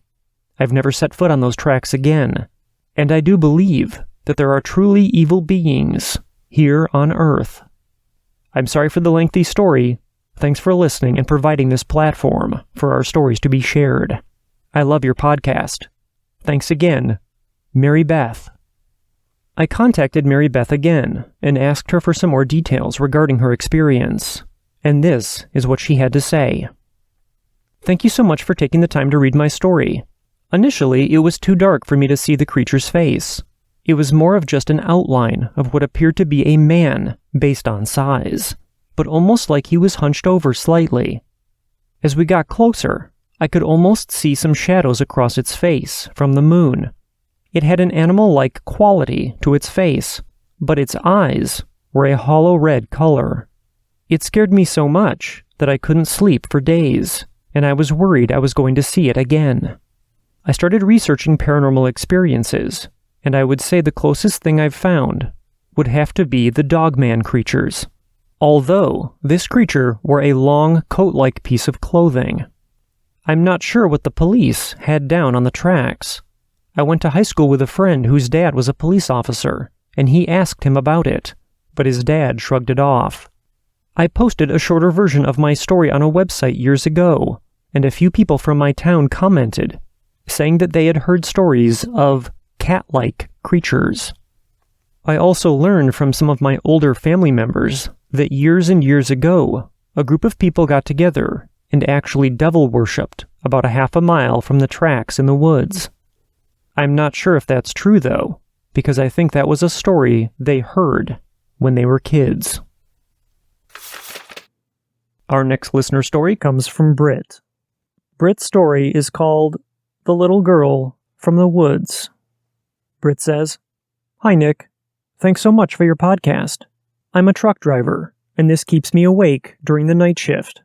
I've been eager to share this experience with you, even though I don't normally talk about it. My experience took place in North Carolina at my aunt and uncle's beautiful country estate. I was 17 years old, and it was the second time my family and I took a trip to the state. We're from California. On this particular day, it was around 4:30 p.m., and we were preparing for a huge barbecue. There were about 20 of us, and we were all outside in my aunt and uncle's massive backyard. Anyone who visits North Carolina knows that the majority of the homes are surrounded by the forest. My aunt and uncle had the normal front yard on a main road, but their backyard was a nice 2 acres of flat grass, with the rest being surrounded by an ocean of trees. While the little ones were playing a game of tag, the rest of us were at the long picnic table, chopping potatoes, vegetables, and preparing the fresh-caught deer meat. When everything was prepared to be cooked, my aunt yelled for everyone to go inside, and we could all eat her famous ambrosia while we waited for the actual feast. I was the last one about to step inside when I noticed one of the little girls was standing in the middle of the grass near the forest. I couldn't make out which cousin this was, which may sound funny, but understand that there was a bunch of aunts and uncles and cousins I had barely met the same day, so I didn't think anything of it. I closed the door behind me and figured I'd go and tell her that we were all told to go inside. As I walked toward her, she began to skip around in circles and talk to herself. I shouted to her that we were told to go inside, but she continued to skip around as if she didn't hear me. As I began to shout again, she stopped and stared at me, which made me stop in my tracks. Oh, okay, she heard me this time, I said to myself. But then she began to skip in circles again, and this time, she started to mock me. Now I was becoming frustrated because she was playing games with me, and I didn't know her well enough to scold her. I told her I was going to tell her mom and dad that she wasn't listening, even though I had no clue which pair of adults she belonged to. As I started to walk toward her again, she started to skip towards the woods. I asked her where she was going and told her that she was going to get in trouble, but she continued to ignore me. At this point, I was already fed up and wanted to try to scare her in the hopes of getting her to turn back. I shouted that it was getting dark and that if she went into the forest, she was going to get lost and never come back. She kept skipping like nothing fazed her, and by now she was already inside the forest, going in deeper and deeper. I looked back at the porch, hoping that someone noticed that we weren't inside and they were coming to get us, but I could see that everyone was still inside and occupied. I shouted one more time for her to come back, but this time in anger. Nothing. I considered running inside and telling everyone what was going on, but I feared that I would lose sight of her, and then we would really have a problem on our hands. I also knew I would most likely get blamed for it, so, thinking quickly, I decided to run after her. Luckily, my uncle had his hunting trail that was led by red yarn among the trees, so that if he were to ever get lost, he could find his way back. It was only a few feet to the left of me, so I made sure to keep my eye on it while I ran after the little brat. As I was running, I could hear her laughing at me. I continued to yell at her, and I didn't care that it was in a scolding manner. She was going to get us both in trouble. She then started to do this weird thing, where she would circle around a tree before maneuvering into another direction. She did this a few times.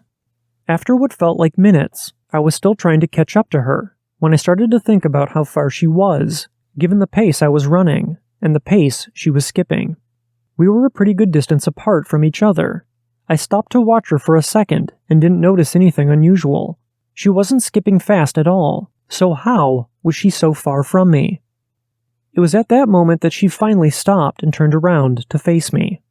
Somewhat out of breath, I sarcastically asked her if she was done screwing around, and if she was ready to come back with me. She just stood there. As I was looking at her, I then noticed something that I didn't see before, and it threw me off guard. Her skin tone seemed very off. It was very pale, and at the same time, it looked like it had a tint of green. It was getting dark, so I thought maybe the lighting was making her look weird. I caught myself staring at her like a confused weirdo, and quickly shook it off. I told her once more to come back so we wouldn't get in trouble. Still, she said nothing to me, but I could see that she was smiling at me. I was starting to feel uneasy. Why is she acting this way? What's wrong with her? She then raised her arm and pointed at my direction. I didn't understand what she was trying to do. I shrugged my shoulders and asked her what she was pointing at. She just kept smiling at me. I started to feel really creeped out now. She looked so off to me.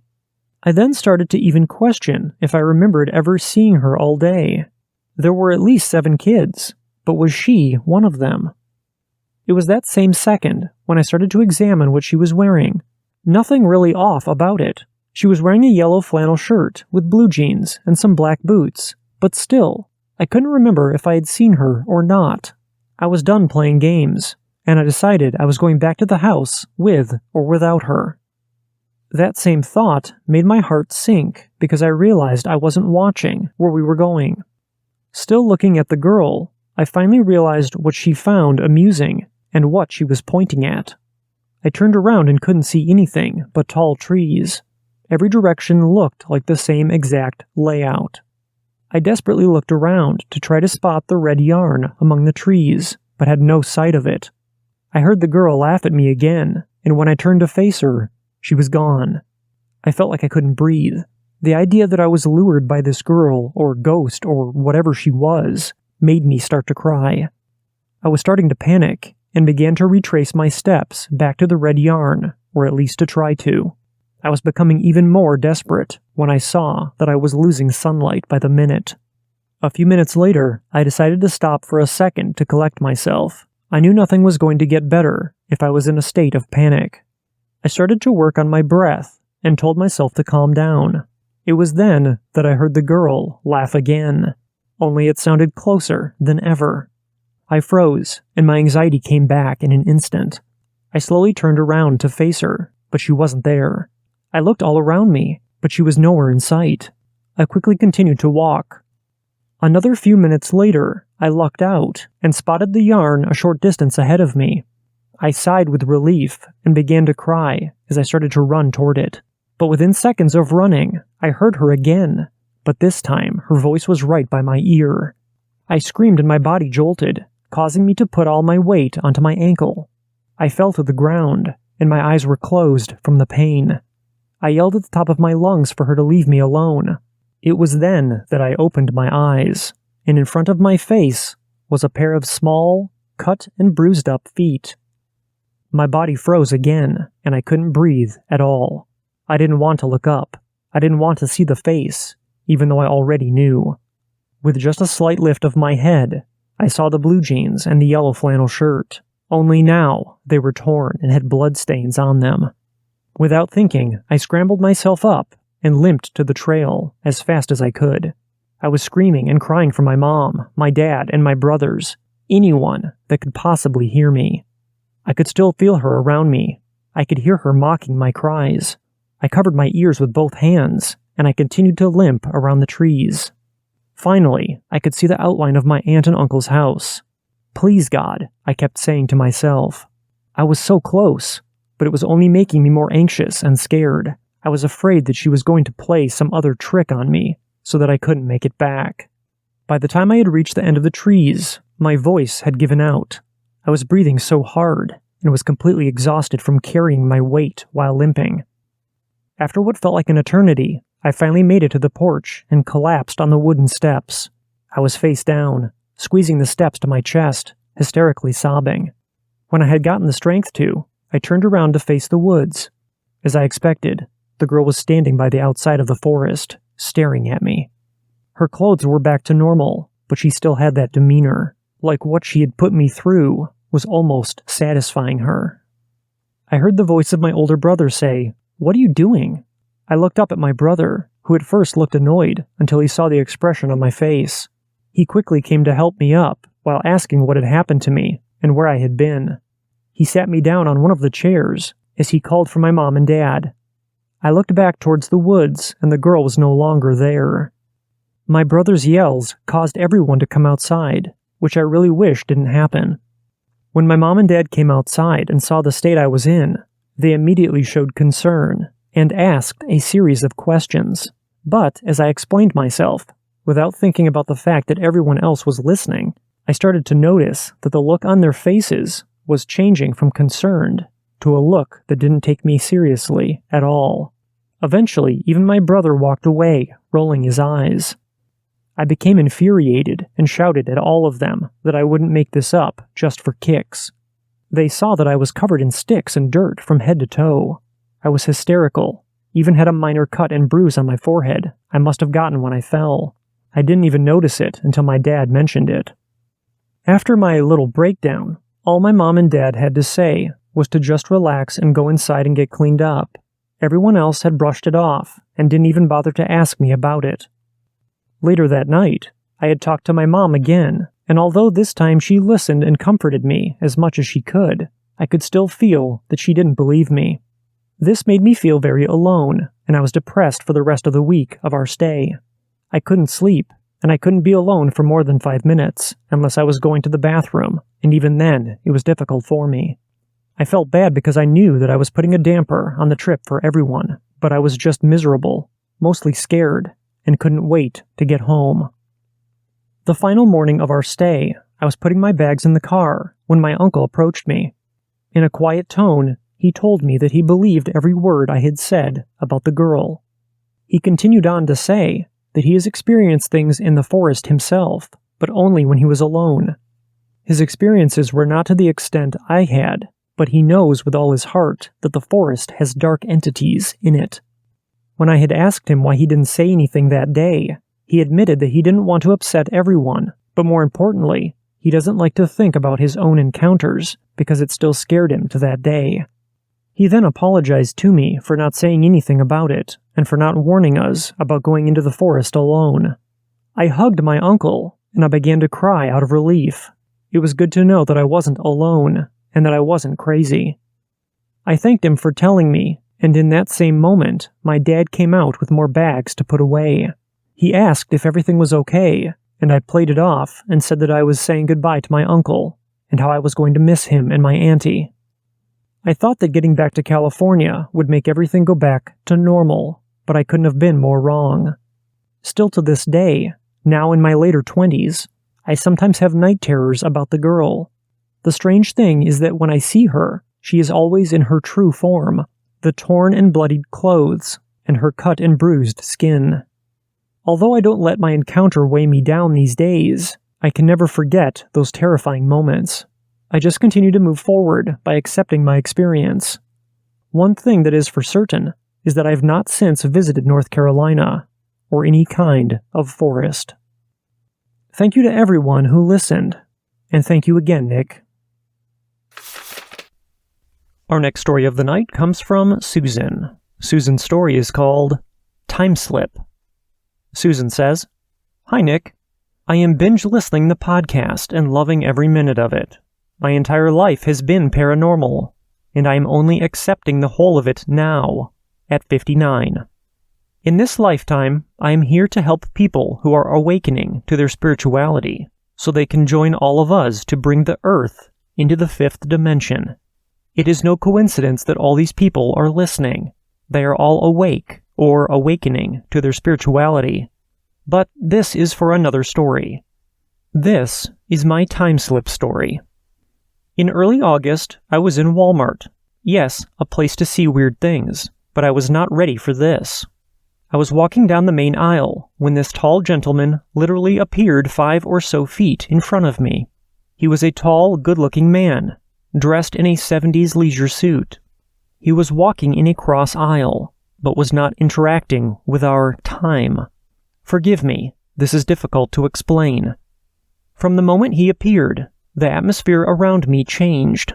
I saw him. I saw the Walmart shoppers, but they seemed to be outside of him in a box of about 5 feet. It was like he was interjected into our time, but not totally acting in his time. I was in the year 2020. He was in the 1970s.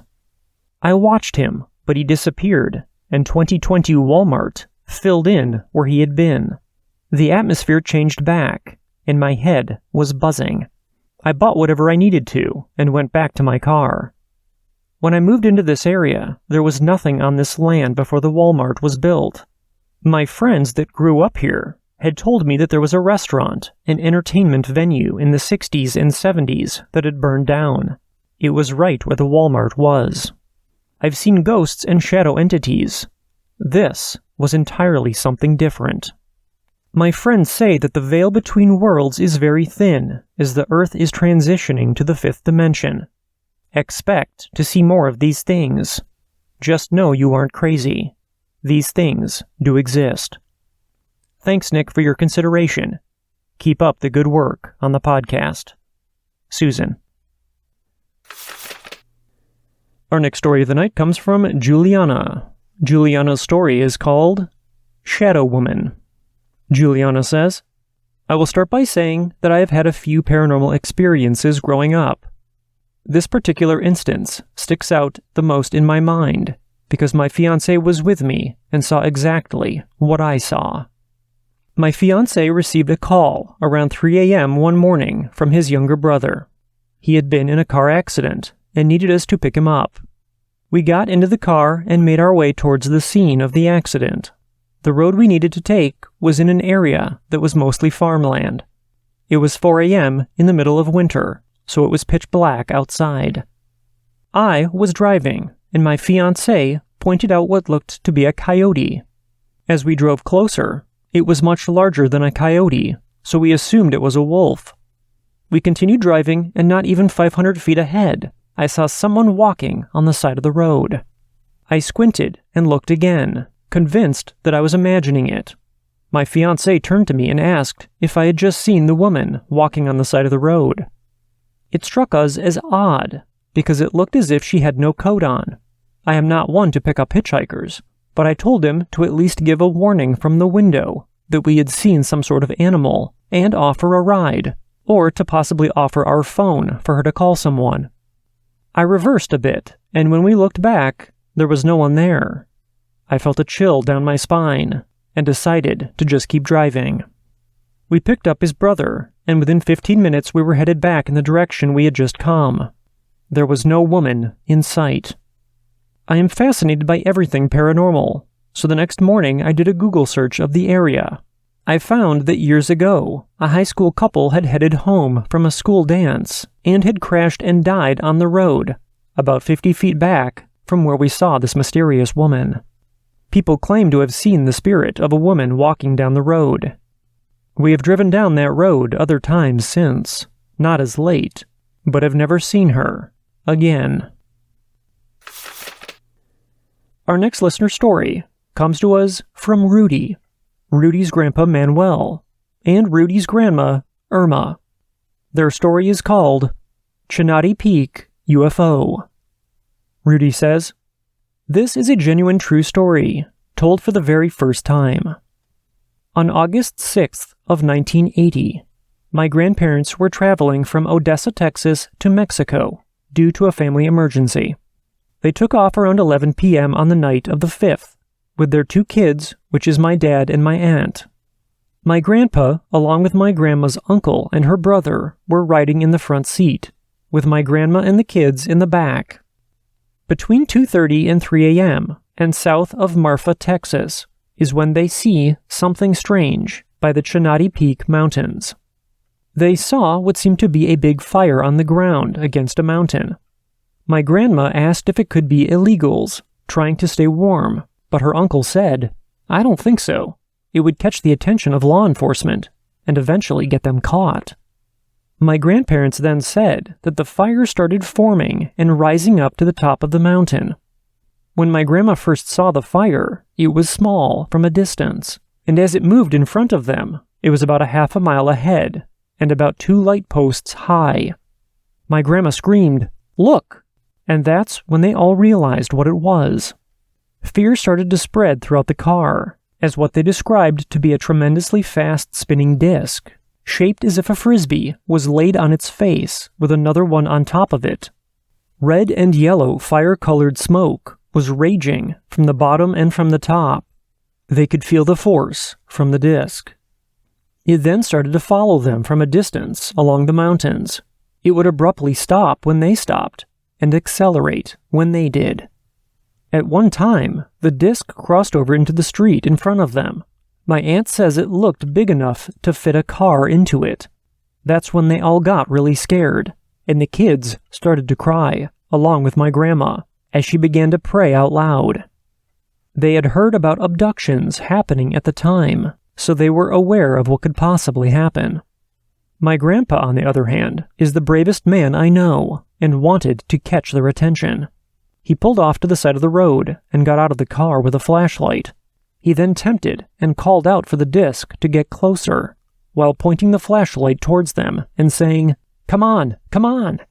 My grandma got out of the car and took the flashlight and told him to get his ass back in the car and to haul ass. The disc then crossed back over towards the mountains. My grandpa said it moved like a rabbit, jumping over weeds. They could see little windows and lights inside, but nobody or nothing controlling it. It made no sound, and they couldn't really see a color due to it being dark. Once my parents got back on the road, the disc was still following them at a distance. It would go up and down the sides of the mountains. Finally, it went behind one mountain and never came back out on the other side. Approaching the ghost town of Shafter, Texas, is when the disc disappeared. My grandma, still in shock, asked her uncle if it could have been witches, but he replied, "You'd need a whole regiment of witches to make something like that." See, my grandma had to deal with a jealous witch back in Mexico when her and my grandpa first married, but I'll save that for another story. They said that only one truck had passed them throughout the whole incident. It never stopped or slowed down, it just carried on. They weren't sure if the truck had seen it as well. They had heard about the Marfa lights, but in no comparison was it similar to what they had seen. Unfortunately, they have no proof. They did not have a camera at the time. My grandpa worked at a plant for 43 years here in Odessa and finally retired. He tells me that his coworkers would say that he was lucky to have been able to see that. His coworkers would even try and go to the same spot at around the same time to try and catch it, but no one ever saw it. My grandpa talks about an elderly man who worked at the plant who told him that during World War II, there was a base stationed in Marfa. The soldiers on the ground would see the lights and would think it was the Germans coming to attack. The ones on the ground could see it, but the pilots in the planes would report seeing nothing. My grandparents have no reason to lie, and I've known about this story since I was a kid. This is the first time telling it to anyone outside of our circle. It's a pleasure and a privilege to first present it to one of my favorite podcasts. My grandpa wishes that he could see it again, and asks if anyone with a similar story around the same area to please come forward. Thanks again, and much love. Rudy, Manuel, and Irma. If any of you have seen or heard about anything strange in the area surrounding Chinati Peak, please contact me. Chinati Peak is located approximately 36 miles as the crow flies, southwest of Marfa, Texas, and approximately 14 miles northwest of Shafter, Texas. Even if you'd prefer not to have your experience aired on the show, any information you have would be much appreciated by Rudy and his grandparents. Our next listener story comes to us from Maricela. Maricela's story is called Doppelganger. Maricela says, "Hello. I recently came across your podcast and have been listening to it every day. Before listening to it, I had no idea what a doppelganger was, or that the word even existed. Coming across your episode of doppelgangers brought back a memory I have from when I was about 9 years old. My family and I used to live in a rectangular-shaped duplex apartments, which were combined in the middle by the back of the apartment, meaning we had a side and a front door. It was a normal day from what I remember, until my mom asked me to go wake up one of my brothers, because dinner was almost ready. I go and do as I'm told. I go into my brother's room and start shaking him and screaming, 'Hey, wake up, food's almost ready.' But he's always been a heavy sleeper, so it took me about 3 shouts to get him up. I see my brother get up from bed without saying a word, and no expression on his face, which I thought was a little strange since I woke him up abruptly, and I was expecting him to be upset or something. I see him walk out of his room in a rush, so I decided to follow him because I thought he was still half asleep and wasn't aware of what he was doing. He was walking so fast past the hallway, through the kitchen, and out the side door. I'm speed walking right behind him, calling out to him, 'Franklin, Franklin, what are you doing? Where are you going?' And at the same time, I'm looking around very confused because nobody seems to care that he had just walked outside when he was supposed to come to the table for dinner. I follow him outside, still calling out to him. He then turns toward the front of the apartment, and as I turn to the front of the apartment right behind him, he disappeared. He was gone. So I ran inside through the front door, thinking that maybe he just ran inside to mess with me, or scare me or something. So I shut the door behind me, and I say out loud, 'Where is he?' And everyone inside just looks at me like I'm crazy. So my mom asks, 'What's wrong?' And I explained everything to her. I said, 'Didn't you see Franklin walk out of the apartment? He walked by in front of everyone.' To which my mom replied, 'You're crazy. Your brother hasn't been out of his room, so please go check on him and tell him dinner is ready.' So I did, and there he was. still asleep. I know what I saw. I saw him get up and walk outside. I know I was walking right behind him, but I didn't know how to explain the fact that he just disappeared as he turned to the front of the apartment. This experience has never scared me in any way. I just simply didn't know how to explain it. Maybe I was simply following my brother's doppelganger. I love your podcast. Stay awesome. Our next listener story comes to us from Bracky. Bracky says, "Hello, Nick. I've been listening to your podcast since moving into my own place and wanted to write in about some of my favorite animal encounters. I, like many readers, have had many encounters, but I would like to share some light-hearted ones. I spent my days at a local horse barn, starting at the age of 7. My dad would drop me off before work and pick me up when his shift was over. One of the first jobs given to me was to feed a horse named Mike. Mike lived in a stall in the farthest end of the barn, as he was suffering from a serious health problem. Twice a day, I would mix up his special food with his medicine and bring it to him.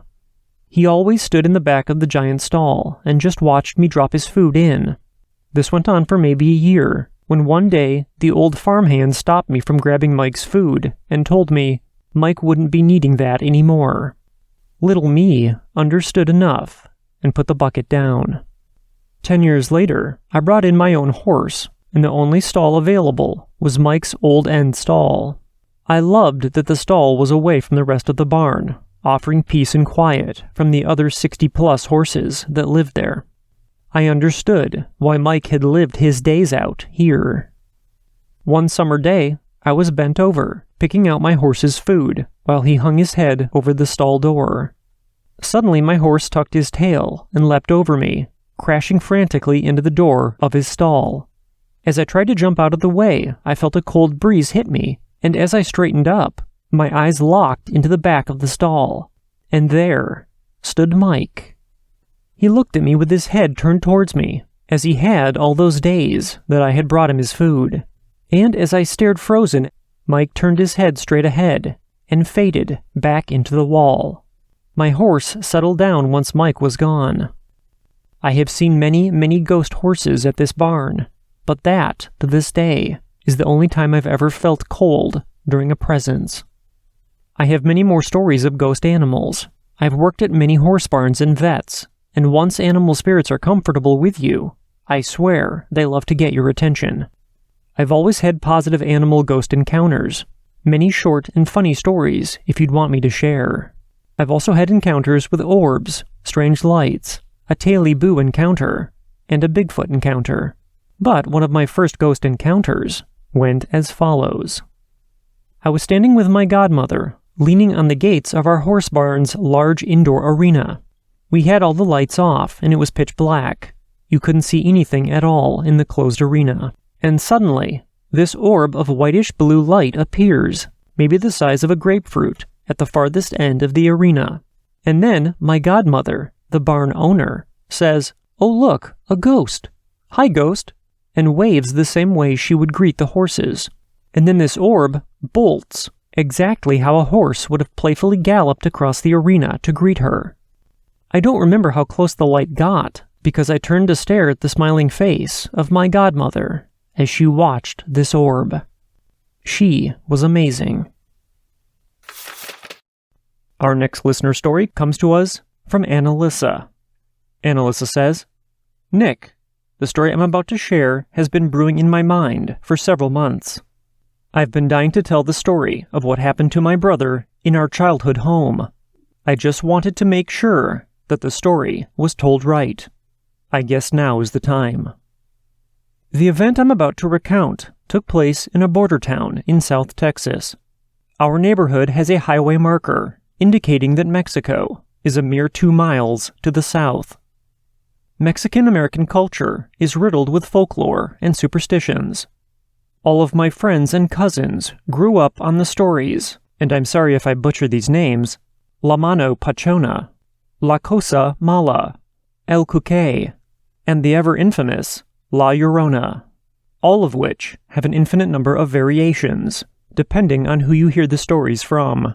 However, I have no name for what this thing was.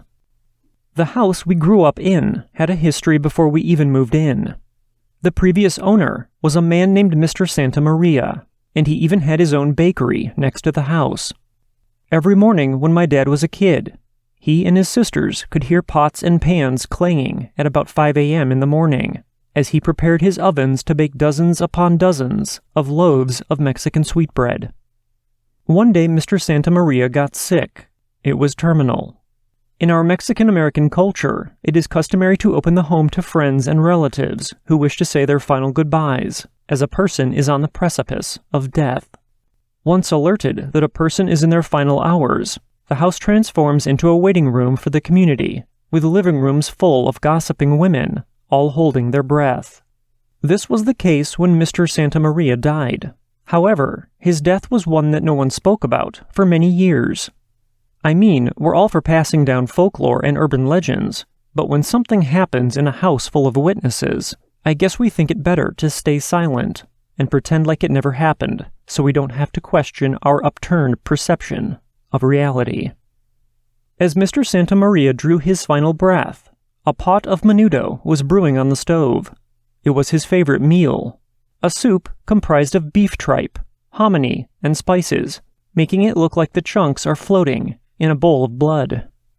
Now, if you've ever known a friend or relative who passed away from cancer, then you know the process is not pretty. In the days leading toward death, they're incapacitated and unable to communicate.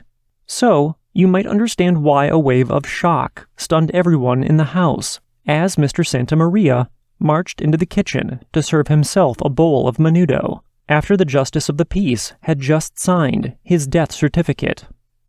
Mr. Santa Maria looked around, according to my grandmother who's never uttered a lie, and asked, "Why is everyone crying?"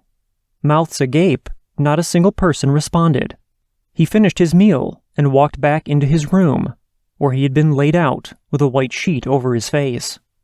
After a few seconds, once the shock had somewhat dissipated, his wife walked into the room to find him stone cold, with his face covered by that white sheet. This was the house my father purchased not long after that day, the house where my brother and I grew up, and the house where it happened. Although the original house was demolished, we rebuilt our home on the same foundation. The area of the house where Mr. Santa Maria died became my childhood room, and eventually it was passed down to my brother in adolescence. Growing up in that house, we were well acquainted with the paranormal, but we never gave it much thought. In our minds, we could rationalize all the times we had heard cardboard boxes come crashing down in the living room, when we had none. We blamed the cats for overturning the dish rack and spilling all the cutlery on the floor, although the dish rack was just fine, and there was nothing on the floor. We blamed the neighbors for the music box that we'd heard at 7 a.m. on some mornings, even though there was no way the sound of those soft mechanical chimes could be heard that far away. Eventually, I moved out, and it was just my mom and my brother who inhabited the house at that point. I was out of state, studying in New York, when my brother told me what had happened over the phone. When he came to visit, he told me again, and when I moved back, I had him tell it to me all over. And before I began typing this, he told me one more time. I was sleeping in my bed, he begins.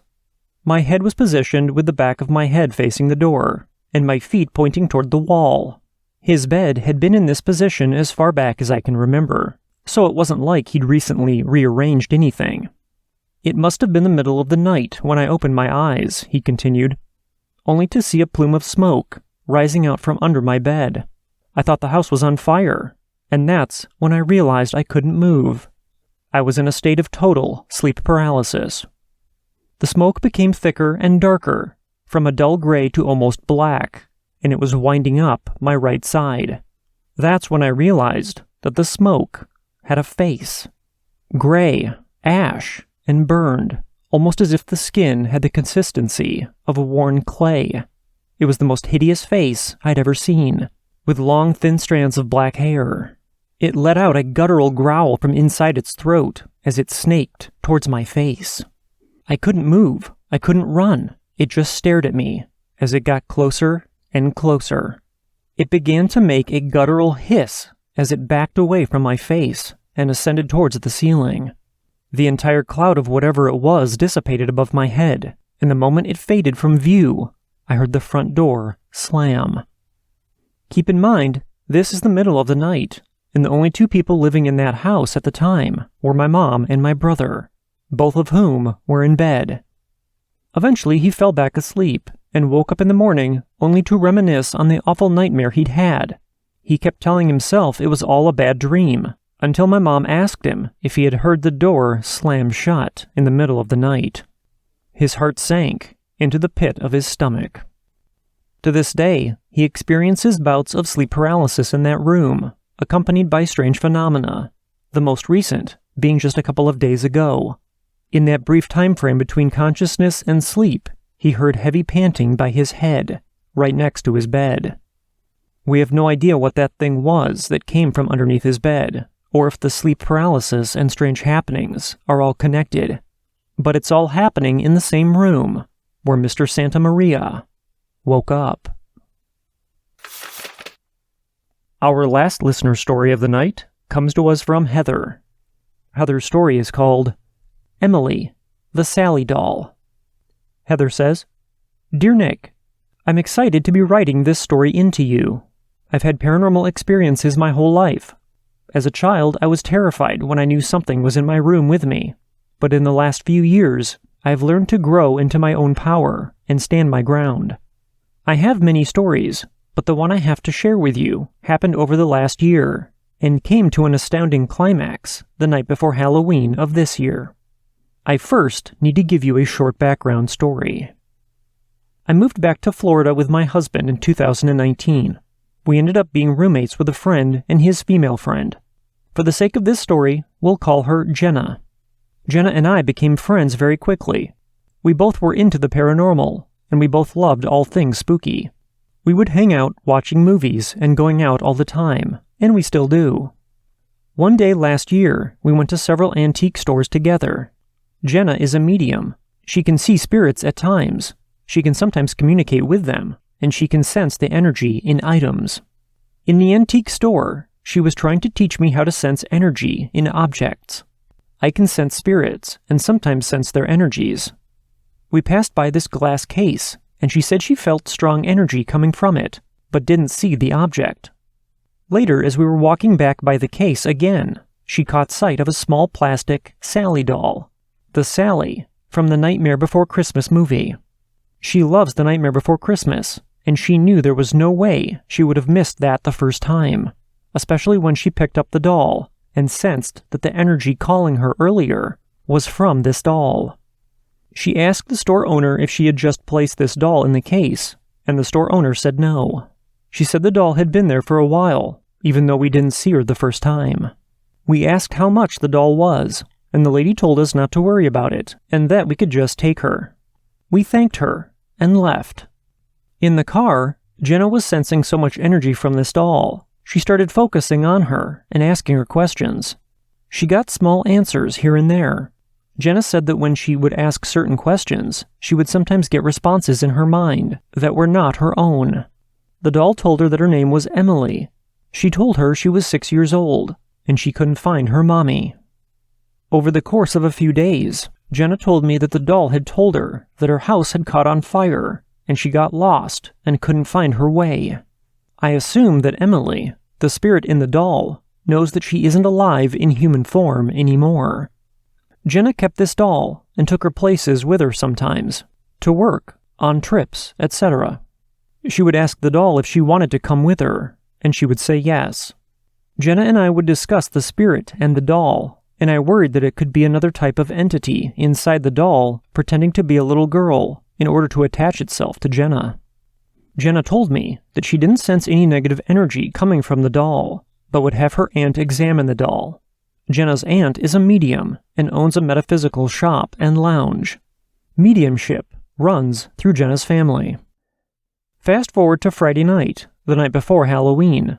Jenna and I decide to come to a Gathering of Spirits event that her aunt is hosting. To be more specific, it is a seance. Neither of us had ever done it before, and as a medium and someone who can sense energies at times, Jenna and I decided it would be a good learning experience. Before the seance started, Jenna told her aunt that she had the doll and asked if she should bring her into the seance. Her aunt said no, and put the doll into the office to examine afterwards. At this point, Jenna had not told her aunt or anyone else in the room about the energy or the communication that she's received from the doll. This is important to remember. We go into this large room with a table and chairs set up for the seance. There were about 10 people. Jenna's aunt had a special guest to help her conduct the seance. This person is a medium as well. Let's call her Gwen. Gwen led us through a meditation to help us open up to the spirits in the room, and asked that we call out to whoever we would like to communicate with, and ask that they come through the mediums there. They got many spirits that came through, but none were as strong as this one. Gwen started breathing heavily, and she let us know that someone was trying to come through using her. She burst into tears and said, "I'm lost, and I can't find my way." Jenna's aunt then says, "We're here to help you. What's your name?" Gwen, still in tears, replies, "My name is Emily. I can't find my mommy." At that point, me and Jenna look at each other in shock. Jenna's aunt says, "Don't cry, Emily. I'm going to help you, okay? How old are you?" Gwen replies, "I'm 6, while still crying heavily. Jenna's aunt then says, "I'm going to help you find your way. Can you see a light? Look around."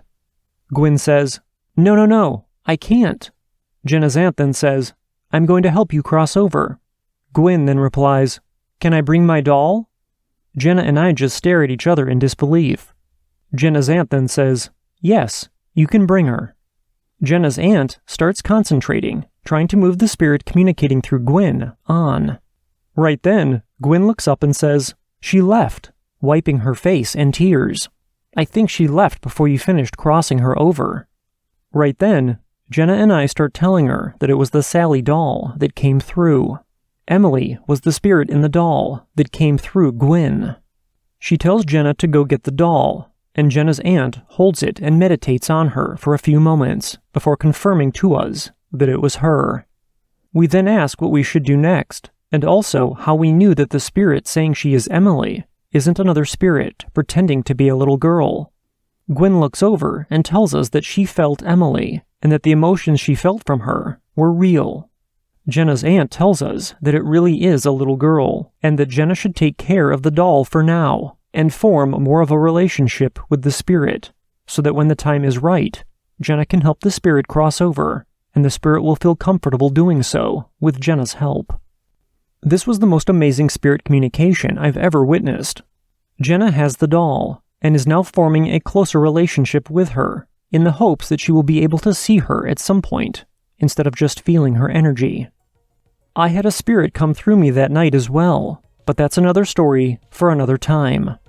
I apologize for how long this was, but it was truly an incredible experience. Thank you for giving me a space to share this, as most people would never be so open to hear a story like this. I wish you the best. Heather. As we come to the end of our recap of 2020, I want to say thank you again to all of you for listening and for sharing your stories. We truly appreciate it. Please remember that there won't be an episode this Wednesday the 6th, but we will be back to our regular schedule on Sunday the 10th, and we hope to have you all there. If you've encountered something unexplainable and you'd like to have your story shared on the podcast, please contact me at paranormalmysteriespodcast@gmail.com, or visit us at paranormalmysteriespodcast.com and click on the Tell Your Story link. All of our contact information can be found in the show notes. Until next time, I hope you all have a great beginning to your week, and we'll see you back here on Sunday with our next episode.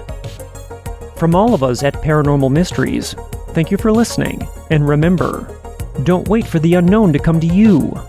Get out there and find it.